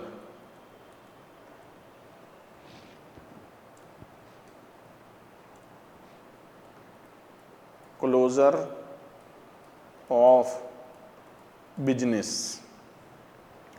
supply और एक्विजिशन, सप्लाई मतलब किसी को सप्लाई देना, और एक्विजिशन का मतलब क्या होता है, खरीदना, एक्वायर करना। तो सप्लाई हो या एक्विजिशन हो, किसका, गुड्स का, इंक्लूडिंग कैपिटल असेट, इंक्लूडिंग, जैसे फॉर एग्जांपल आप कोई बिजनेस स्टार्ट कर रहे हो, कमेंसमेंट का मतलब होता है बिजनेस को स्टार्ट करना, और क्लोजर तो हो ही जाता है अपने आप जब बिजनेस सही नहीं चलता। तो भाई ये दो चीजें होती है बिजनेस में, एक तो बिजनेस को चालू करना और एक बिजनेस को बंद कर देना। चालू करना आपके हाथ में, बंद अपने आप हो ही जाता है, जब नहीं चलेगा तो बंद ही होएगा और क्या होगा। तो कमेंसमेंट करना बिजनेस को और उसको क्लोज करना, ये जो दो गतिविधियां हैं, उस समय आपको बहुत सारे गुड्स खरीदने पड़ते हैं, आपको कैपिटल असेट खरीदनी पड़ती है, आपको बहुत सारी सर्विस लेनी पड़ती है। बीच में तो आप लोगे ही, लेकिन बिजनेस को स्टार्ट करते समय और बिजनेस को जब क्लोज करते हो, at that time you have to acquire some goods, you have to acquire some capital goods, you have to acquire some services, so you are doing business। अगर आपने बिजनेस को अभी बस शुरू किया है और अभी आपका बिजनेस चालू मतलब एक्चुअल रनिंग में आने में टाइम है, लेकिन आप उससे पहले बहुत सारी चीजें खरीदोगे ना। जैसे मेरे क्लाइंट हैं, वो अभी यहाँ जयपुर में एक बहुत बड़ा वर्चुअल गेम्स का बहुत बड़ा जो है एक गेमिंग जोन लेकर आ रहे हैं। तो अभी उनका गेमिंग जोन स्टार्ट होने में टाइम है, लेकिन उन्होंने बहुत सारी चीजें खरीदी हैं। उन्होंने बड़ी बड़ी मशीनें खरीदी हैं वर्चुअल गेम्स की, कैपिटल गुड्स, करोड़ों रुपए का इन्वेस्टमेंट है, बहुत सारी सर्विस वो लेते हैं मेरे से, बार बार कई बार कंसल्ट करते हैं, तो मैं उनको सर्विस देता हूं। तो मैं फ्री में थोड़ी देता हूं, मैं चार्ज लेता हूं, तो I am giving the service.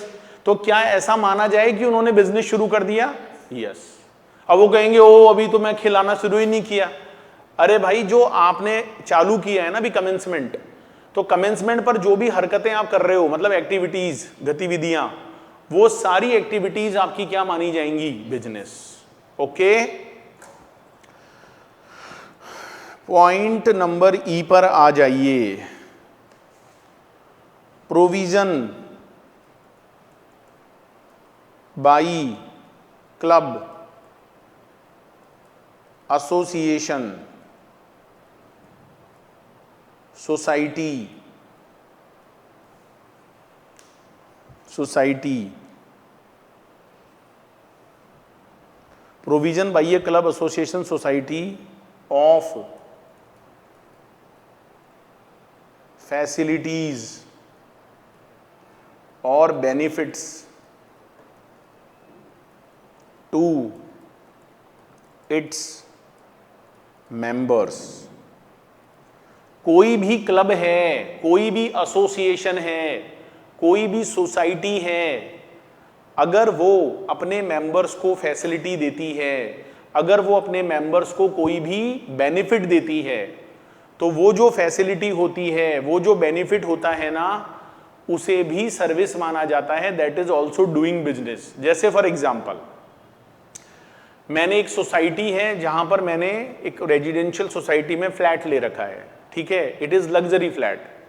अब वहां पर क्या है, बहुत सारी फैसिलिटीज हैं। कभी भी मैं जब वहां जाता हूं तो मुझे बहुत अच्छा लगता है, क्योंकि वहां पर ग्रीन, बहुत बड़ा ग्राउंड है, वहाँ पर बैडमिंटन कॉर्ट है, क्रिकेट का कॉर्ट है, वहाँ पर टेनिस का कॉर्ट है, वहाँ पर पूल हैं, स्विमिंग पूल बने हुए हैं, वहाँ पर कैफेटेरिया है, बच्चों के लिए प्लेइंग जोन है, बच्चों के लिए लर्निंग हब है, मतलब क्या नहीं है वहाँ पर, मिनी थिएटर है, एवरीथिंग इज देयर। लेकिन एक बात सोचो, ये इतनी सारी जो सुविधाएं हैं, क्या इसे रास्ते में चलता कोई भी बंदा वहां यूज कर सकता है? नहीं, मैं ही यूज कर सकता हूं या मेरी फैमिली यूज कर सकती है, बिकॉज मैं उस सोसाइटी का मेंबर हूं, मैंने वहां पर फ्लैट खरीदा है, तो मैं सोसाइटी का क्या बन गया? मेंबर। अब सोसाइटी ये सब चीजें फ्री में तो दे नहीं सकती, कब तक देगी? क्योंकि इसके लिए बहुत सारा स्टाफ भी रखना पड़ता है, रोज वहां पर साफ सफाई होती है, मेंटेनेंस होता है। तो उन्होंने क्या कर रखा है भाई, सोसाइटी ने एक मेंटेनेंस चार्ज लगा रखा है हर महीने का, तो वो मेरे से पैसे लेते हैं हर महीने, मुझे 6,000 रुपया के आसपास देना पड़ता है एवरी मंथ। चाहे मैं वहां पर रहूं या ना रहूं, मुझे देना पड़ेगा, because I am the member of the society. लेकिन मैं जब चाहूं तब जाकर उन फैसिलिटीज को क्या कर सकता हूं? यूज। तो एक तरह से वो जो सोसाइटी है, जैसे क्लब होते हैं, क्लब जैसे मान लीजिए हम चार्टेड अकाउंटेंट्स हैं जयपुर के, हमने अभी एक क्लब बना रखा है, तो हम उस क्लब में क्या करते हैं, हर साल कंट्रीब्यूशन देते हैं, 20,000 25,000 साल का कंट्रीब्यूशन होता है। तो वो जो क्लब होता है उसके हम क्या बन गए? मेंबर बन गए।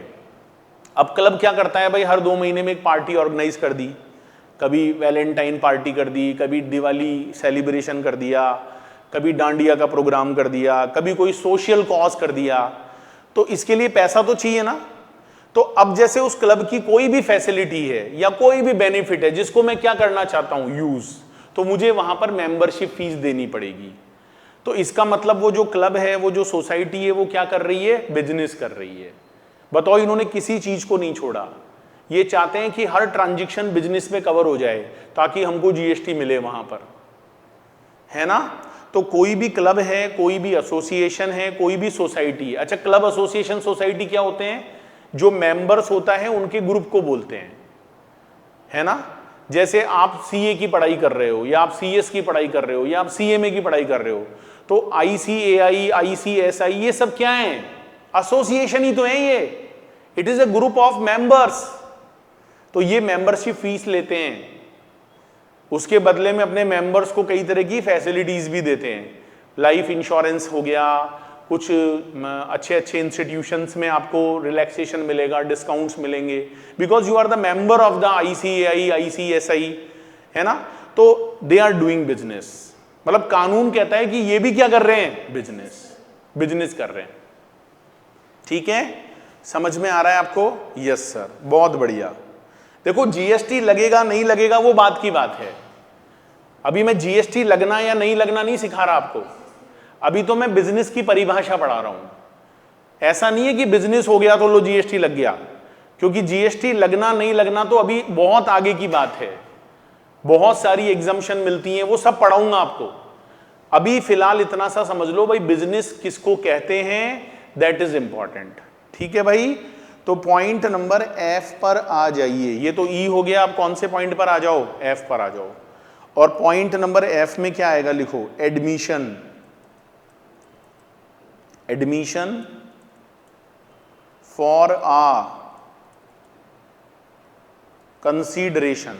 Admission for a consideration of person. Admission for a consideration of persons to any premises।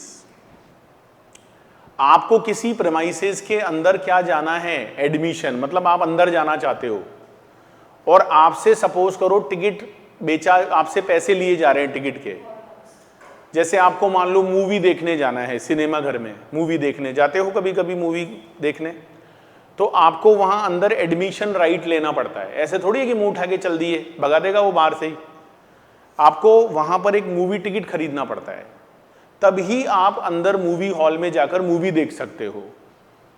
जैसे आपको किसी ये समझ लो, कोई मान लो जैसे डांडिया नाइट है, उसमें जाना है, हाँ एंट्री फीस देनी है, क्योंकि ऐसे तो आपको जाने नहीं देंगे ना अंदर, एंट्री फीस है वहां। आपको जादू का शो देखने जाना है, आपको सर्कस देखने जाना है, गए हो कभी? जादू का शो देखने।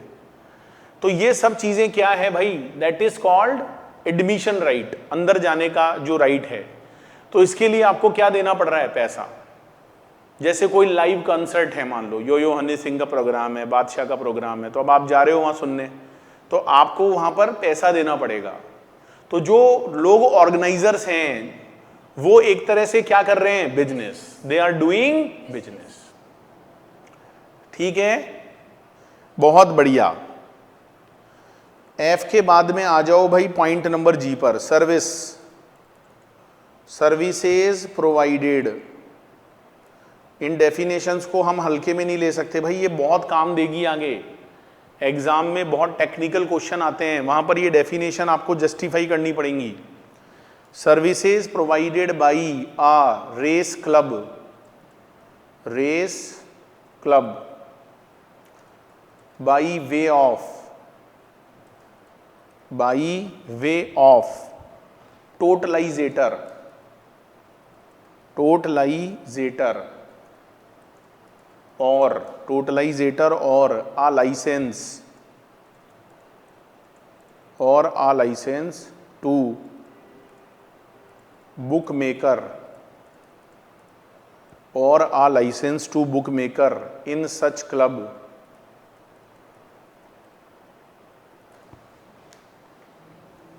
Services provided by a race club by way of totalizator or a licence to bookmaker in such club. ये क्या होता है भाई, ये रेस क्लब होते हैं जहां पर रेस लगवाई जाती है, जैसे घुड़दौड़, हॉर्स रेस होती है। अब हॉर्स रेस के क्लब बने हुए होते हैं, वहां पर आपको आपकी पसंद का घोड़ा दे दिया जाएगा। ठीक है कि भाई ये आपने पसंद कर लिया, भाई मेरे को ये ऋतिक पसंद है, मतलब ऋतिक वो वाला ऋतिक नहीं, घोड़े का नाम क्या है, ऋतिक। अभी मैं कहीं घूमने गया था तो वहां पर बहुत सारे घोड़े थे, तो उनके है ना नाम लिखे हुए थे, किसी पे ऋतिक, किसी पे आमिर, किसी पे सलमान। तो आपको जैसे कोई घोड़ा पसंद है, अब आपने वो घोड़ा जो है रेस क्लब से एक तरह से आपने उसको एक तरह से हायर किया, अब वो वहां पर रेस क्लब में पार्टिसिपेट करेगा। तो इसका मतलब रेस क्लब आपको क्या दे रहा है, सर्विस। अब आपका घोड़ा जीते या ना जीते इससे फर्क नहीं पड़ता, लेकिन रेस क्लब ने आपको क्या दी, सर्विस। टोटलाइजेटर क्या होता है, टोटलाइजेटर एक मशीन होती है। जैसे आपने कभी कैसीनो देखा है, कैसीनो में आपने देखा होगा ना, कैसे सुई सी घूमती है, घड़ी होती है, आप बटन दबाते हो, फिर वो आपकी किस्मत के नंबर पे रुक सकती है। तो वो टोटलाइजेटर एक मशीन है जिससे ये जो बैटिंग गैम्बलिंग वाले गेम है ये करवाए जाते हैं, रेस क्लब होते हैं, है ना। तो बेसिकली ये सब चीजें जो होती हैं, या जैसे लाइसेंस होता है book maker in such club. Book maker कौन होते हैं, इनको शॉर्ट में बोलते हैं बुकी, भूखी नहीं, बुकी। बुकी कौन होते हैं, जो सट्टा लगवाते हैं, जो क्या लगवाते हैं, सट्टा लगवाते हैं। क्रिकेट का सट्टा, बहुत चीजों का सट्टा होता है। देखो अब मैं ये नहीं कह रहा कि ये अच्छा काम है, मैं लीगल और इलीगल पर भाई जा ही नहीं रहा, मैं तो ये कह रहा हूं कि ये भी क्या है, बिजनेस। जो बुक मेकर, बुकी है, जिसको लाइसेंस मिला हुआ है, जो इस काम को करता है। क्योंकि हमारे देश में वैसे तो सट्टा लगाना गैर कानूनी है, लेकिन कुछ राज्य ऐसे हैं जहां पर राज्य को लॉ में पावर है कि वो किसी भी लॉटरी को, गैम्बलिंग को लीगल भी कर सकती है। जैसे गोवा में कैसीनो चलते हैं, क्योंकि गोवा सरकार ने उसको लीगल कर रखा है। The power is not given to the central government. सट्टा या जुआ या लॉटरी, इसको लीगल करना है या इलीगल करना है, ये पावर राज्य के पास है, केंद्र के पास नहीं है। तो कई स्टेट्स में तो बैन है, तमिलनाडु में बैन है। जैसे ऑनलाइन गेमिंग होती है, तो ऑनलाइन गेमिंग में भी जुआ और सट्टा चलता है। जैसे लूडो का गेम है, तो उसमें जैसे 2 जने खेलते हैं ऑनलाइन लूडो, तो उसमें भी जुआ लगता है। 10-10 रुपए से बैट लगाई, भाई देखे कौन जीतता है, 20 रुपए, 20 रुपए में से 2 रुपया तो उसका कमीशन हो गया लूडो खिलाने वाले का, और जो जीतेगा उसको 18 रुपए मिल जाते हैं। तो ये क्या है, ये एक तरह से जुआ हो गया, शर्त हो गई। तो रेस क्लब जितने भी हैं ये भी क्या करते हैं, जुआ ही तो खिलवाते हैं वहां पे। भाई घोड़ों की दौड़ लगवा रहे हैं, कौन जीतेगा, एक लक्की नंबर होता है, टोटलाइजेटर मशीन होती है। तो ये लोग आपको क्या देते हैं, सर्विस। आप जीतोगे या नहीं जीतोगे भाई, आपको सर्विस चार्ज वहां देना पड़ेगा खेलने का। अच्छा, ये बहुत जबरदस्त बिजनेस है, करोड़ों रुपए कमाते हैं लोग, क्योंकि उनका कोई फर्क ही नहीं पड़ रहा आप हारो या जीतो, उनको तो पैसे मिलेंगे। वो खुद नहीं खेलते, वो लोगों को खिलवाते हैं, वो खिलवाते हैं भाई। कोई हारे या जीते भाई, उनके पैसे पक्के हैं, उनका कमीशन, उनकी सर्विस के चार्ज हमेशा क्या है, फिक्स हैं। बोलो, तो ये भी क्या कहलाएगा, business. That is also business. H, activities undertaken by central government, comma state government or any local authority. Activities undertaken by central government, state government or any local authority engaged as public authorities।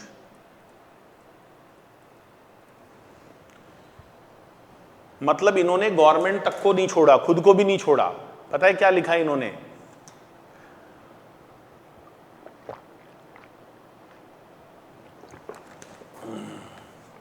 पता है इन्होंने क्या लिखा, इन्होंने लिखा कि अगर central government भी या स्टेट गवर्नमेंट भी या कोई लोकल अथॉरिटी जो होती है वो भी, जेडीए हो, नगर निगम हो, कोई भी पंचायत हो, ये लोग भी अगर किसी एक्टिविटी को करते हैं, engage as a public authority, engage as a, तो वो काम करना भी क्या माना जाएगा, बिजनेस। जैसे मैं एग्जांपल देता हूं, जैसे मान लो आपने दवाई की दुकान खोल ली, मेडिकल शॉप, तो क्या आप बिजनेस कर रहे हो, yes you are doing trading.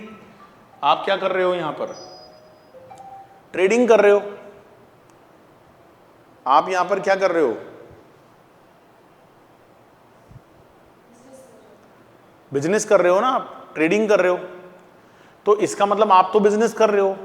अच्छा, मान लो यही दवाई की दुकान अगर गवर्नमेंट खोल ले तो भी बिजनेस कर रहे हो। ये थोड़ी है भाई आप गवर्नमेंट हो तो आप मतलब आपका बिजनेस तो बिजनेस, उनका बिजनेस बिजनेस ही नहीं, क्योंकि गवर्नमेंट की भी शॉप्स होती हैं मेडिकल की। ये जो गवर्नमेंट है भाई, इनकी भी शॉप्स होती हैं, इनकी भी शॉप्स होती हैं, गवर्नमेंट की भी शॉप होती है जहां पर जो है दवाइयां बेची जाती है। These are called government shops. तो सेंट्रल गवर्नमेंट, स्टेट गवर्नमेंट या कोई भी लोकल अथॉरिटी अगर as a public authority deal करती है तो वो डील करना भी क्या माना जाता है, business. That is also business. वो भी क्या है, बिजनेस है।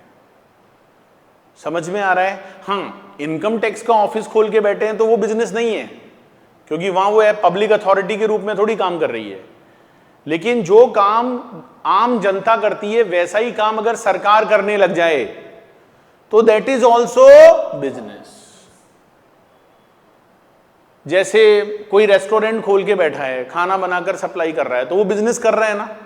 अब आजकल सरकार ने भी ऐसे काम कर रखे हैं, जैसे इंदिरा रसोई चलती है यहां पर राजस्थान में, तो 8 रुपए में भरपेट खाना मिलता है, तो वो सरकारी योजना है, तो उसके अंदर बकायदा खाना बनता है, 8 रुपए में भरपेट खाना मिलता है, तो दैट इज ऑल्सो बिजनेस। क्योंकि एज अ पब्लिक अथॉरिटी अगर आप कोई भी काम करोगे, चाहे भले ही आप सरकारी क्यों ना हो, तो आप भी क्या कर रहे हो, बिजनेस कर रहे हो। ठीक है भाई, मैं यहां जीएसटी लगाने की बात नहीं कर रहा हूं, मैं तो यहां पर आपको बिजनेस की परिभाषा पढ़ा रहा हूं।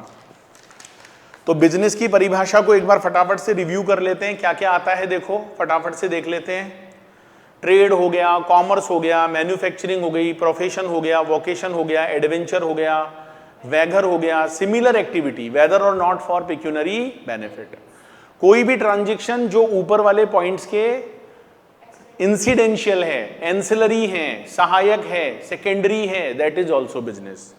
बिजनेस होने के लिए वॉल्यूम, फ्रीक्वेंसी, कंटिन्यूटी, रेगुलरिटी का होना जरूरी नहीं है। अगर आप बिजनेस को कमेंस करते हो या उसका क्लोजर करते हो, एट दैट टाइम आपको कोई कैपिटल असेट खरीदनी पड़ती है, आपको कोई गुड्स खरीदना पड़ता है, आपको किसी से सर्विस लेना पड़ता है, दैट इज ऑल्सो बिजनेस। आप किसी रेस क्लब में या सॉरी आप किसी सोसाइटी या क्लब के मेंबर हो, आप उस क्लब की फैसिलिटीज को यूज करते हो, सर्विसेज को यूज करते हो, तो वो क्लब और सोसाइटी आपसे चार्ज लेगी, दैट इज ऑल्सो बिजनेस। आप किसी प्रीमाइस में अपना एडमिशन राइट रिजर्व करवाते हो, तो जो ऑर्गेनाइजर्स हैं वो ऑर्गेनाइजर्स क्या कर रहे हैं? बिजनेस। आप किसी क्लब के अंदर जाकर रेस क्लब में पार्टिसिपेट करते हो, टोटलाइजेटर मशीन के थ्रू खेलते हो, तो दैट इज ऑल्सो बिजनेस। अगर गवर्नमेंट भी कोई काम करती है एज ए पब्लिक अथॉरिटी, तो वो भी क्या माना जाएगा? बिजनेस माना जाएगा। Is it clear? Yes sir, बहुत बढ़िया जी, बहुत बढ़िया। तो ये हमारी बहुत इंपॉर्टेंट डेफिनेशन थी बिजनेस की, जो क्या हो जाती है? कंप्लीट। चलो अगली डेफिनेशन की ओर चलते हैं, और अगली डेफिनेशन का नाम है कंसीडरेशन। बहुत ही काम की डेफिनेशन है, एग्जाम में काफ़ी इंपॉर्टेंट बनती है कंसीडरेशन की डेफिनेशन। कंसीडरेशन क्या होता है? अगर मैं आपसे जनरली पूछूं कंसीडरेशन क्या होता है, तो आप मुझे क्या जवाब दोगे? What is consideration? सबसे पहले दिमाग में आता है कि कंसीडरेशन मॉनेटरी भी हो सकता है और नॉन मॉनेटरी भी, है ना? इट मे बी मॉनेटरी और it may B non monetary.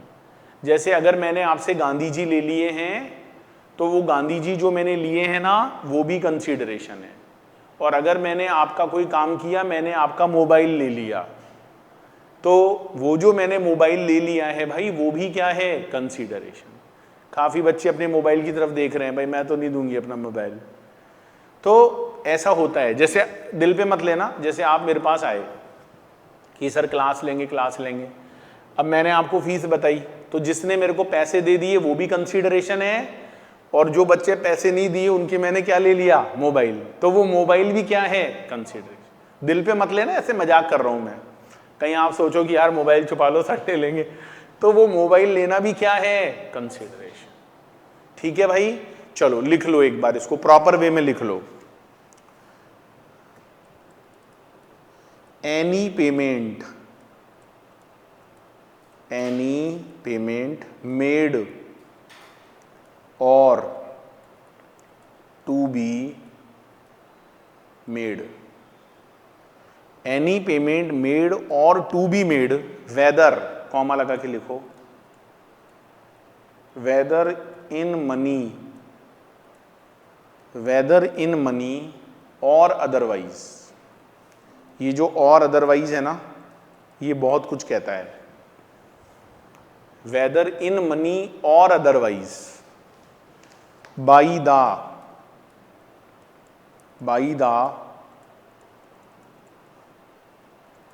Recipient, by the recipient, और by any other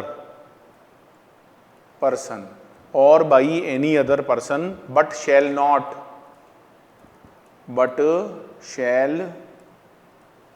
not include any subsidy given by central government और स्टेट गवर्नमेंट। तो देखो पहली लाइन बहुत जबरदस्त है, प्रैक्टिकल क्वेश्चंस करोगे ना तो बहुत काम आएगी आपके, while doing practical numerical questions. तो इस लाइन में जो लिखा है ना, ये आपके बहुत काम आने वाला है। क्या लिखवाया मैंने? कंसीडरेशन का मतलब होता है कोई भी payment which is made or to be made or to be made, whether in money or otherwise, whether in money or otherwise, by the recipient. Recipient कौन होता है? ध्यान से सुनना, एक तो होता है सप्लायर और एक होता है रेसिपिएंट। जैसे आप एक को तो बोलते हो सेलर, जिसने सेल किया है, और एक को आप बोलते हो बायर, जिसने बाय किया है।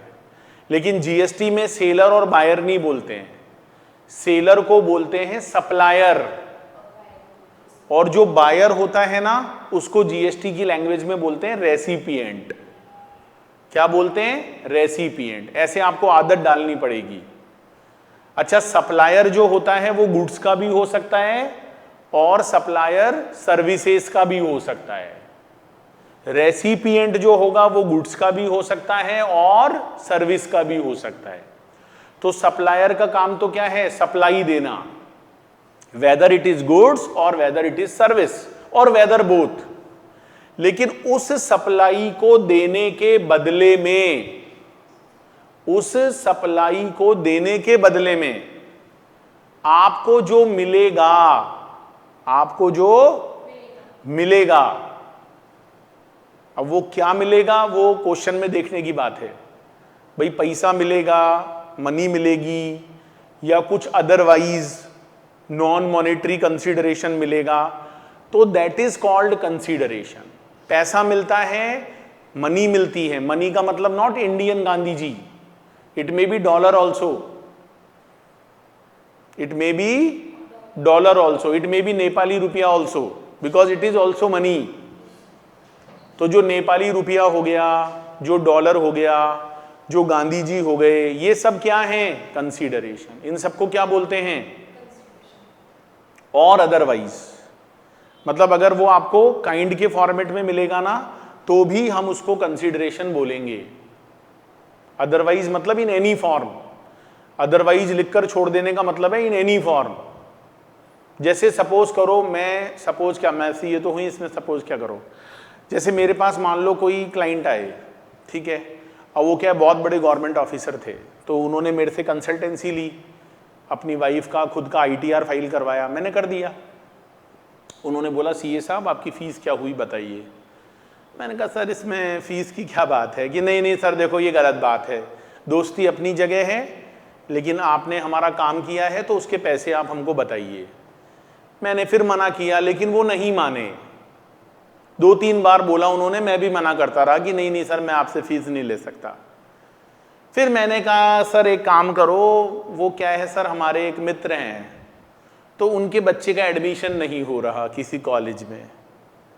कि कौन से कॉलेज में? मैंने नाम बताया। उन्होंने कहा लो सर आज ही करवा देता हूँ एडमिशन, कौन सी बड़ी बात है। उन्होंने अपना फ़ोन उठाया और तुरंत नंबर लगाया कॉलेज के प्रिंसिपल को, सीधा ही। और कॉलेज का प्रिंसिपल ऐसे मतलब सर सर सर करते हुए 2 मिनट में एडमिशन हो गया। बताओ, अब एक बात बताओ, मैंने उनको सर्विस दी थी ना, उनका रिटर्न फाइल किया था, तो क्या मैंने उनसे कंसीडरेशन लिया है? लिया है। वो जो उन्होंने मेरे लिए काम किया है ना वो भी कंसीडरेशन है।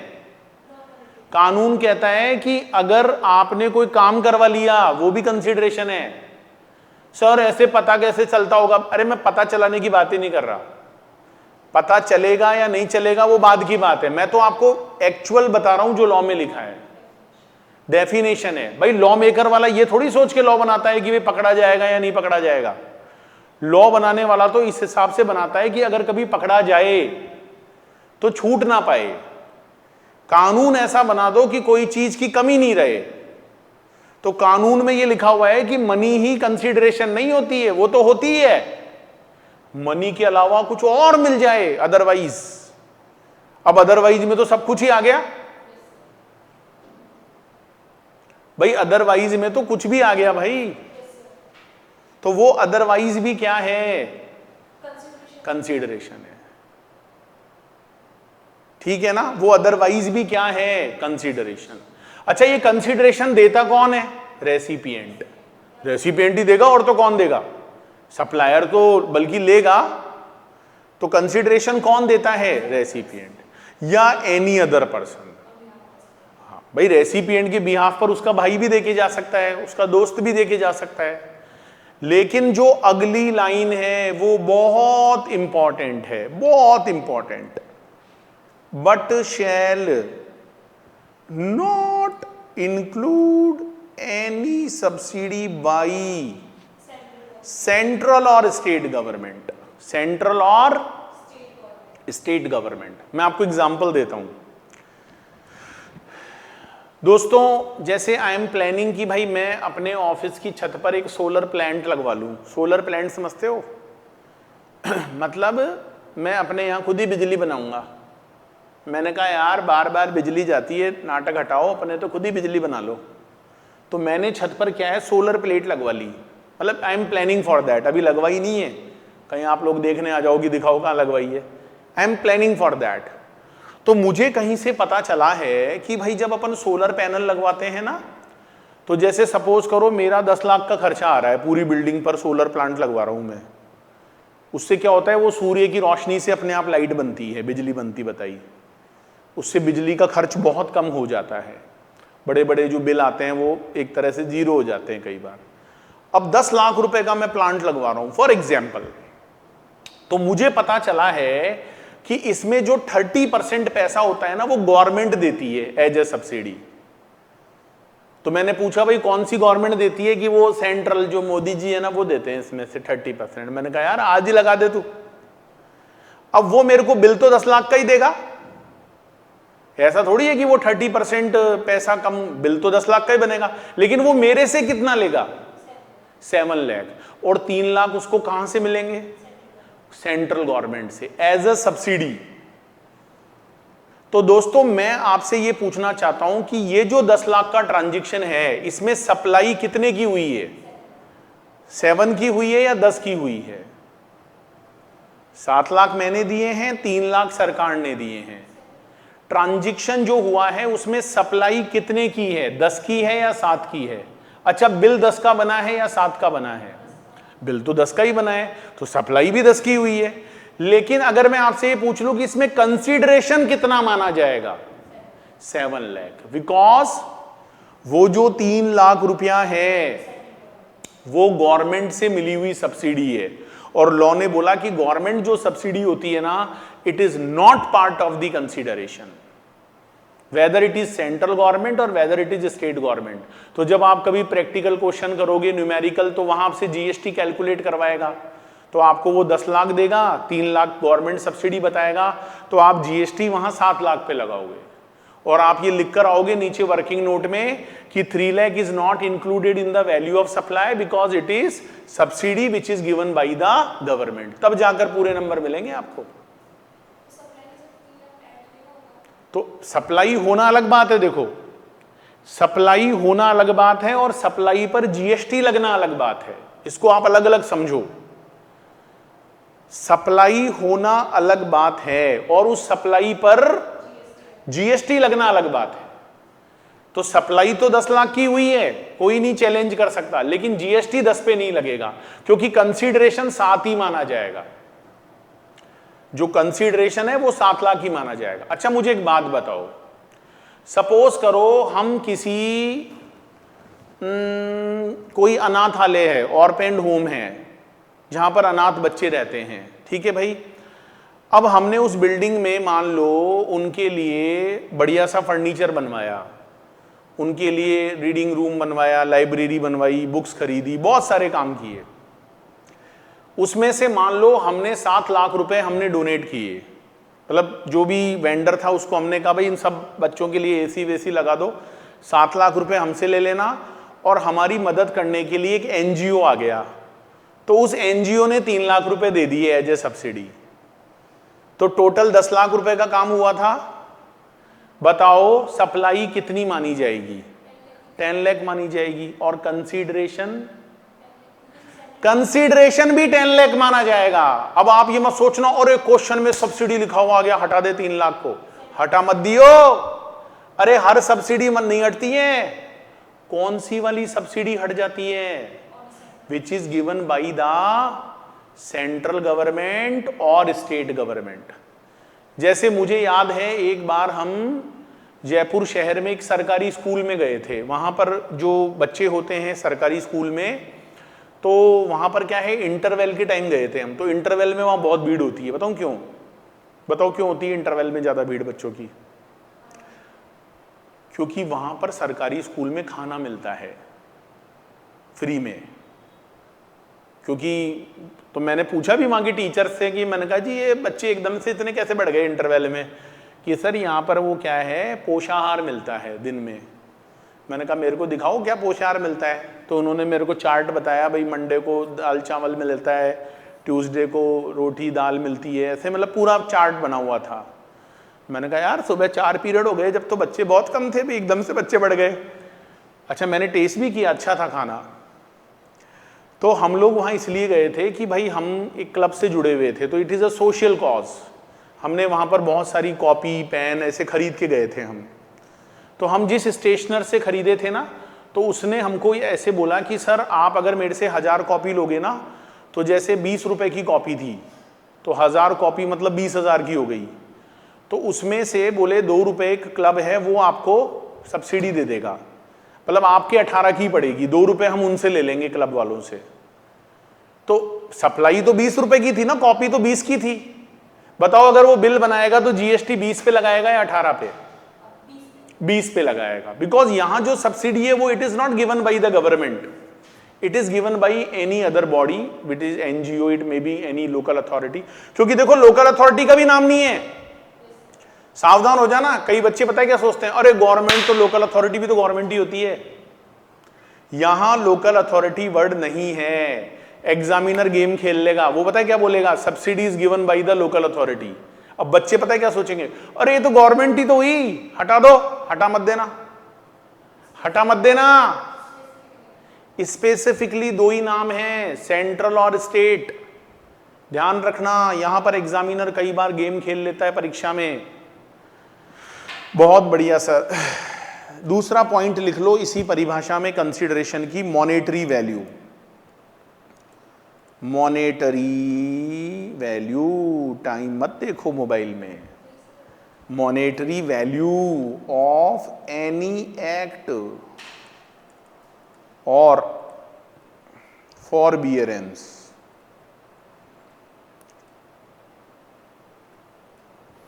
अब ये क्या होता है, monetary value of any act और फॉरबियरेंस? अभी मैंने थोड़ी देर पहले आपको एग्जांपल दिया था ना कि मेरे ऑफिस में गवर्नमेंट ऑफिसर आए थे, मैंने उनको कंसल्टेंसी दी थी, फिर उन्होंने मेरे से ये कहा था सीए साहब आपकी फीस बताओ, फिर मैंने उनको फीस नहीं बताई थी, 2-3 बार पूछा था उन्होंने, फिर मैंने उनसे काम निकलवा लिया था। तो वो काम निकलवाना भी क्या था, कंसीडरेशन था ना। तो लॉ कहता है monetary value of any act. अगर आप किसी से कोई काम करवा लेते हो, एक्ट का मतलब ये वो कानून वाला एक्ट नहीं है, काम करने वाला एक्ट। इंग्लिश भी थोड़ी अजीब वो है लैंग्वेज, मतलब एसीटी एक्ट है वो भी कानून है, और एसीटी एक्ट लिख दिया तो वो काम हो गया। बताओ, एक ही मीनिंग, मतलब एक ही शब्द के 2 मीनिंग है। तो यहां बात हो रही है monetary value of any act. कोई भी एक्ट अगर आपके लिए करता है तो उसकी जो मॉनेटरी वैल्यू होगी कुछ ना कुछ, तो that should be treated as a consideration. जैसे आपने किसी से कोई काम करवाया तो उस काम की कोई वैल्यू तो होगी। आज आप काम अगर फ्री में करवा के दिखाओ, वो तो इसलिए कर दिया भाई आपके जानकार थे, आपने उनका काम कर दिया। जैसे आप मान लो डॉक्टर हो, आपने किसी को पेशेंट को फ्री में देख लिया, अब एक दिन आप कटिंग कराने गए थे तो पता चला कि वो जो कटिंग करने वाला है वो ही था पेशेंट, तो उसने आपसे पैसे नहीं लिए कि अरे डॉक्टर साहब आ गए, डॉक्टर साहब आ गए, कटिंग कर दी आपकी। तो बताओ यहां पर कंसीडरेशन है या नहीं है? भाई डॉक्टर के लिए कंसीडरेशन क्या है, उसकी कटिंग हो गई, एक्ट हो गया ना कटिंग। और वो जो हेयर ड्रेसर है उसने कटिंग की तो उसका कंसीडरेशन क्या हुआ, कंसल्टेंसी। आज अगर मान लो कटिंग नहीं करता फ्री में तो वो 500 रुपए रखवा लेता डॉक्टर फीस के, तो वो 500 रुपए कंसीडरेशन हो गया ना। तो monetary value of any act भी क्या होता है, कंसीडरेशन। और फॉरबियरेंस, ये क्या होता है forbearance, what is this, what is the meaning of forbearance, do you know? आप फॉरबियरेंस का मतलब समझते हो क्या?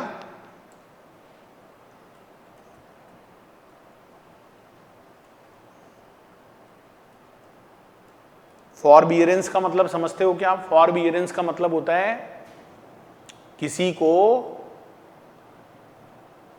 बर्दाश्त करना। फॉरबियरेंस, जो बर्दाश्त करना है ना, वो भी एक कंसीडरेशन है। जैसे फॉर एग्जांपल, मैं आपको एग्जांपल देता हूं। जैसे मान लो आपके पड़ोस में कोई मकान बन रहा है, मतलब आपके घर के पास में कोई मकान बन रहा है। अब वो मकान जब बनेगा तो आपको पता है ना, इधर सीमेंट की छींटे भी आएंगे, कंकर पत्थर भी गिरेंगे, धूल मिट्टी भी उड़ेगी, तो आपका घर गंदा होगा। आपने अभी भी कलर करवाया है, नया मकान है आपका, तो आपको गंदा लगेगा या नहीं लगेगा? बोलो, लगेगा ना। अब आपने उससे कहा देख तू मकान बनाएगा, मेरे गंदगी हो रही है, लेकिन वो क्या है? आपका जानकार है, वो आपका क्या है? जानकार है। मान लो आपका सीए है, आपका एडवोकेट है। अब आप ऐसे तो उसको बोल नहीं सकते कुछ, भाई क्या बोलोगे उसको, भाई जानकारी है आपकी। तो सीए साहब को लगा कि यार इसके धूल उड़ेगी तो ये कलने को नाटक नहीं करे मकान बनाने में, तो उसने क्या किया, सीए होशियार था, उसने क्या किया, इस बार ऑडिट फीस नहीं ली उसकी, मतलब फ्री में क्या कर दी? ऑडिट। अब उसकी फ्री में क्या हो गई? ऑडिट हो गई। उसकी फ्री में क्या हो गई? ऑडिट हो गई। लेकिन बोलो वो फ्री में नहीं हुई, क्योंकि उसकी ऑडिट का कंसीडरेशन पता है क्या है?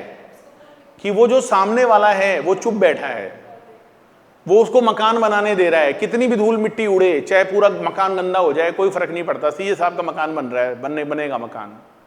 तो किसी काम को करना या किसी काम को नहीं करना, फॉरबियरेंस का मतलब होता है नेगेटिव एक्ट, चुप रहना। चुप रहना भी क्या है? कंसीडरेशन। अगर कोई बंदा चुप है तो वो चुप रहना भी क्या माना जाएगा? कंसीडरेशन। क्योंकि वो जो चुप रहना है ना, उसकी भी एक कीमत है। आप समझो, चुप रहने की भी क्या होती है?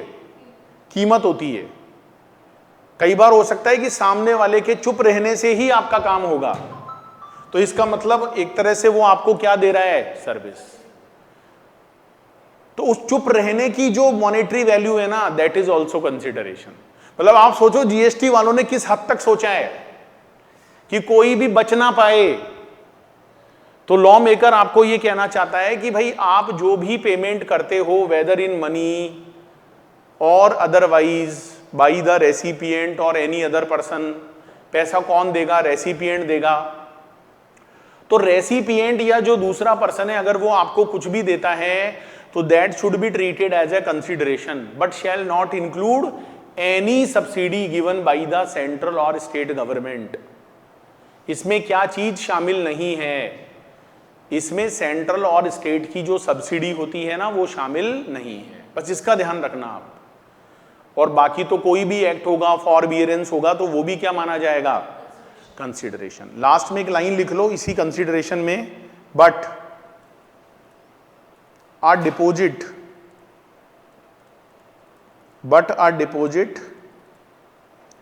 given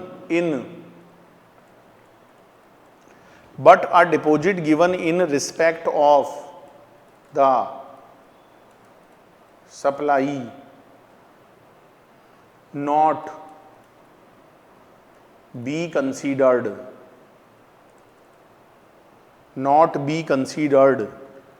as payment unless supplier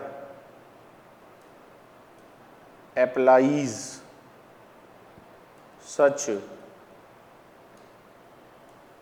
deposit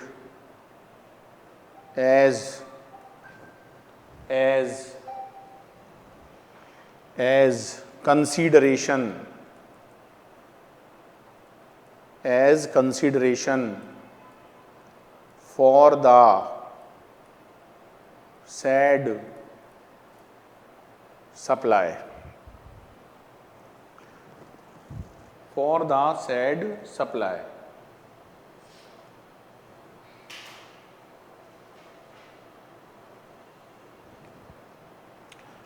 law कहता है कि देखो, स्टार लगा के लिख लेना इसको, it is a part of definition, कि कंसिडरेशन का मतलब मनी भी होती है, फॉरबियरेंस भी होता है, किसी एक्ट की जो मॉनेटरी वैल्यू है वो भी कंसिडरेशन होता है।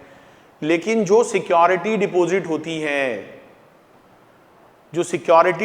होती है ना, वो सप्लाई नहीं होती, उसको कंसिडरेशन नहीं माना जाता। जैसे मैं समझाता हूं, जैसे बहुत सारे बच्चे पीजी में रहते हैं। देखो एग्जाम्पल से बात जल्दी समझ में आती है। पीजी में रहते हो आप, तो पीजी वाले आपसे चार्जेस लेते हैं वहां रहने का, भाई खाने के साथ रहोगे तो 6,000, 7,000, 8,000 तक का रेट होता है, दिल्ली मुंबई में और भी ज़्यादा होता है। लेकिन आप देखना वहाँ वो आपसे 1 या 2 महीने की सिक्योरिटी डिपॉजिट रखवाते हैं, एडवांस रखवाते हैं। अच्छा, उसके पीछे पता है लॉजिक क्या होता है सिक्योरिटी लेने के पीछे? कलने को आप में कोई माताजी आ जाए या किसी में मान लो कोई भूत भर जाए और वो वहाँ पर तोड़ा फोड़ी चालू कर दे, ट्यूबलाइट तोड़ दीजिए, बेड तोड़ दिया, कुर्सी तोड़ दी, मतलब उस कमरे का बहुत बुरा हाल किया। या कई ऐसे महान लोग होते हैं कि वो किराया नहीं देते, गांव जाके बैठ जाते हैं। अब मकान मालिक फ़ोन कर रहा है, भाई तुम पीजी में रूम ले रखे हो, तुम्हारा 10 दिन ऊपर हो गए, भाई किराए का क्या हुआ? कि जी मैं तो गाँव हूँ। कि तू गाँव है तो भाई गाँव से भेज दे पैसे, आजकल तो ऑनलाइन ट्रांसफ़र हो जाते हैं। कि जी मैं तो ऑनलाइन यूज ही नहीं करता, मतलब ऐसे दिन भर ऑनलाइन करता है लेकिन किराए के नाम से मना कर देगा आपको। तो उस समय वो जो मकान मालिक है वो पता है क्या करता है, उसकी जो सिक्योरिटी है या जो भी तोड़फोड़ नुकसान हुआ है उसको एडजस्ट कर लेता है। अच्छा मुझे एक बात बताओ, आप किसी पीजी में गए, आपको वहाँ 7,000 रुपये महीने किराया देना है, पीजी की फैसिलिटीज़ हैं 7,000 रुपये महीने की, इसके अलावा आपसे 10,000 रुपये की सिक्योरिटी मनी ली गई है और ये कहा गया है कि जिस दिन खाली करोगे ना उस दिन वो 10,000 हम आपको लौटा देंगे। बोलते तो ऐसे ही हैं। अब मुझे एक बात बताओ, यहाँ पर कंसीडरेशन क्या माना जाएगा? 17,000 माना जाएगा, 7,000 माना जाएगा या 10,000 माना जाएगा? 7,000। वो जो 10,000 है उसको कंसीडरेशन ट्रीट नहीं करेंगे, बिकॉज वो तो सिक्योरिटी डिपॉजिट है भाई, वो कोई सप्लाई की वैल्यू थोड़ी है, वो तो वापस देनी है, लौटानी है वो तो। हाँ, लेकिन अगर मान लो आपने कभी किराया नहीं दिया और मकान मालिक ने 10,000 में से 7,000 रुपए आपके काट लिए, तो फिर वो जो 7,000 है वो कंसीडरेशन माना जाएगा। 3,000 लौटा दिए वो कंसीडरेशन नहीं है, और पूरे 10 लौटाए तो भी कंसीडरेशन नहीं है। तो जो डिपॉजिट होती है it can not be treated as a payment unless, आगे लिखा हुआ है, supplier apply such deposit as a consideration for the said supply. अगर वो सेड सप्लाई के लिए कंसीडरेशन है तो बात अलग है। जैसे 10,000 में से 7,000 काटे तो 7,000 को तो मानना पड़ेगा कंसीडरेशन। बोलो जी, क्लियर है या नहीं है? कोई कंफ्यूजन तो नहीं है? चलिए जी, thank you so much for watching. आज हम अपनी क्लास को यहीं ख़त्म करते हैं। आज मैंने आपको बहुत सारी डेफिनेशंस पढ़ाई हैं, एक बार इसको पढ़कर आइएगा, ठीक है? कल हम आगे कंटिन्यू करते हैं। लास्ट में एक ही बात बोलूँगा, जोश दिल में जगाते चलो और जीत के गीत गाते चलो। Thank you so much for watching. Thank you so much.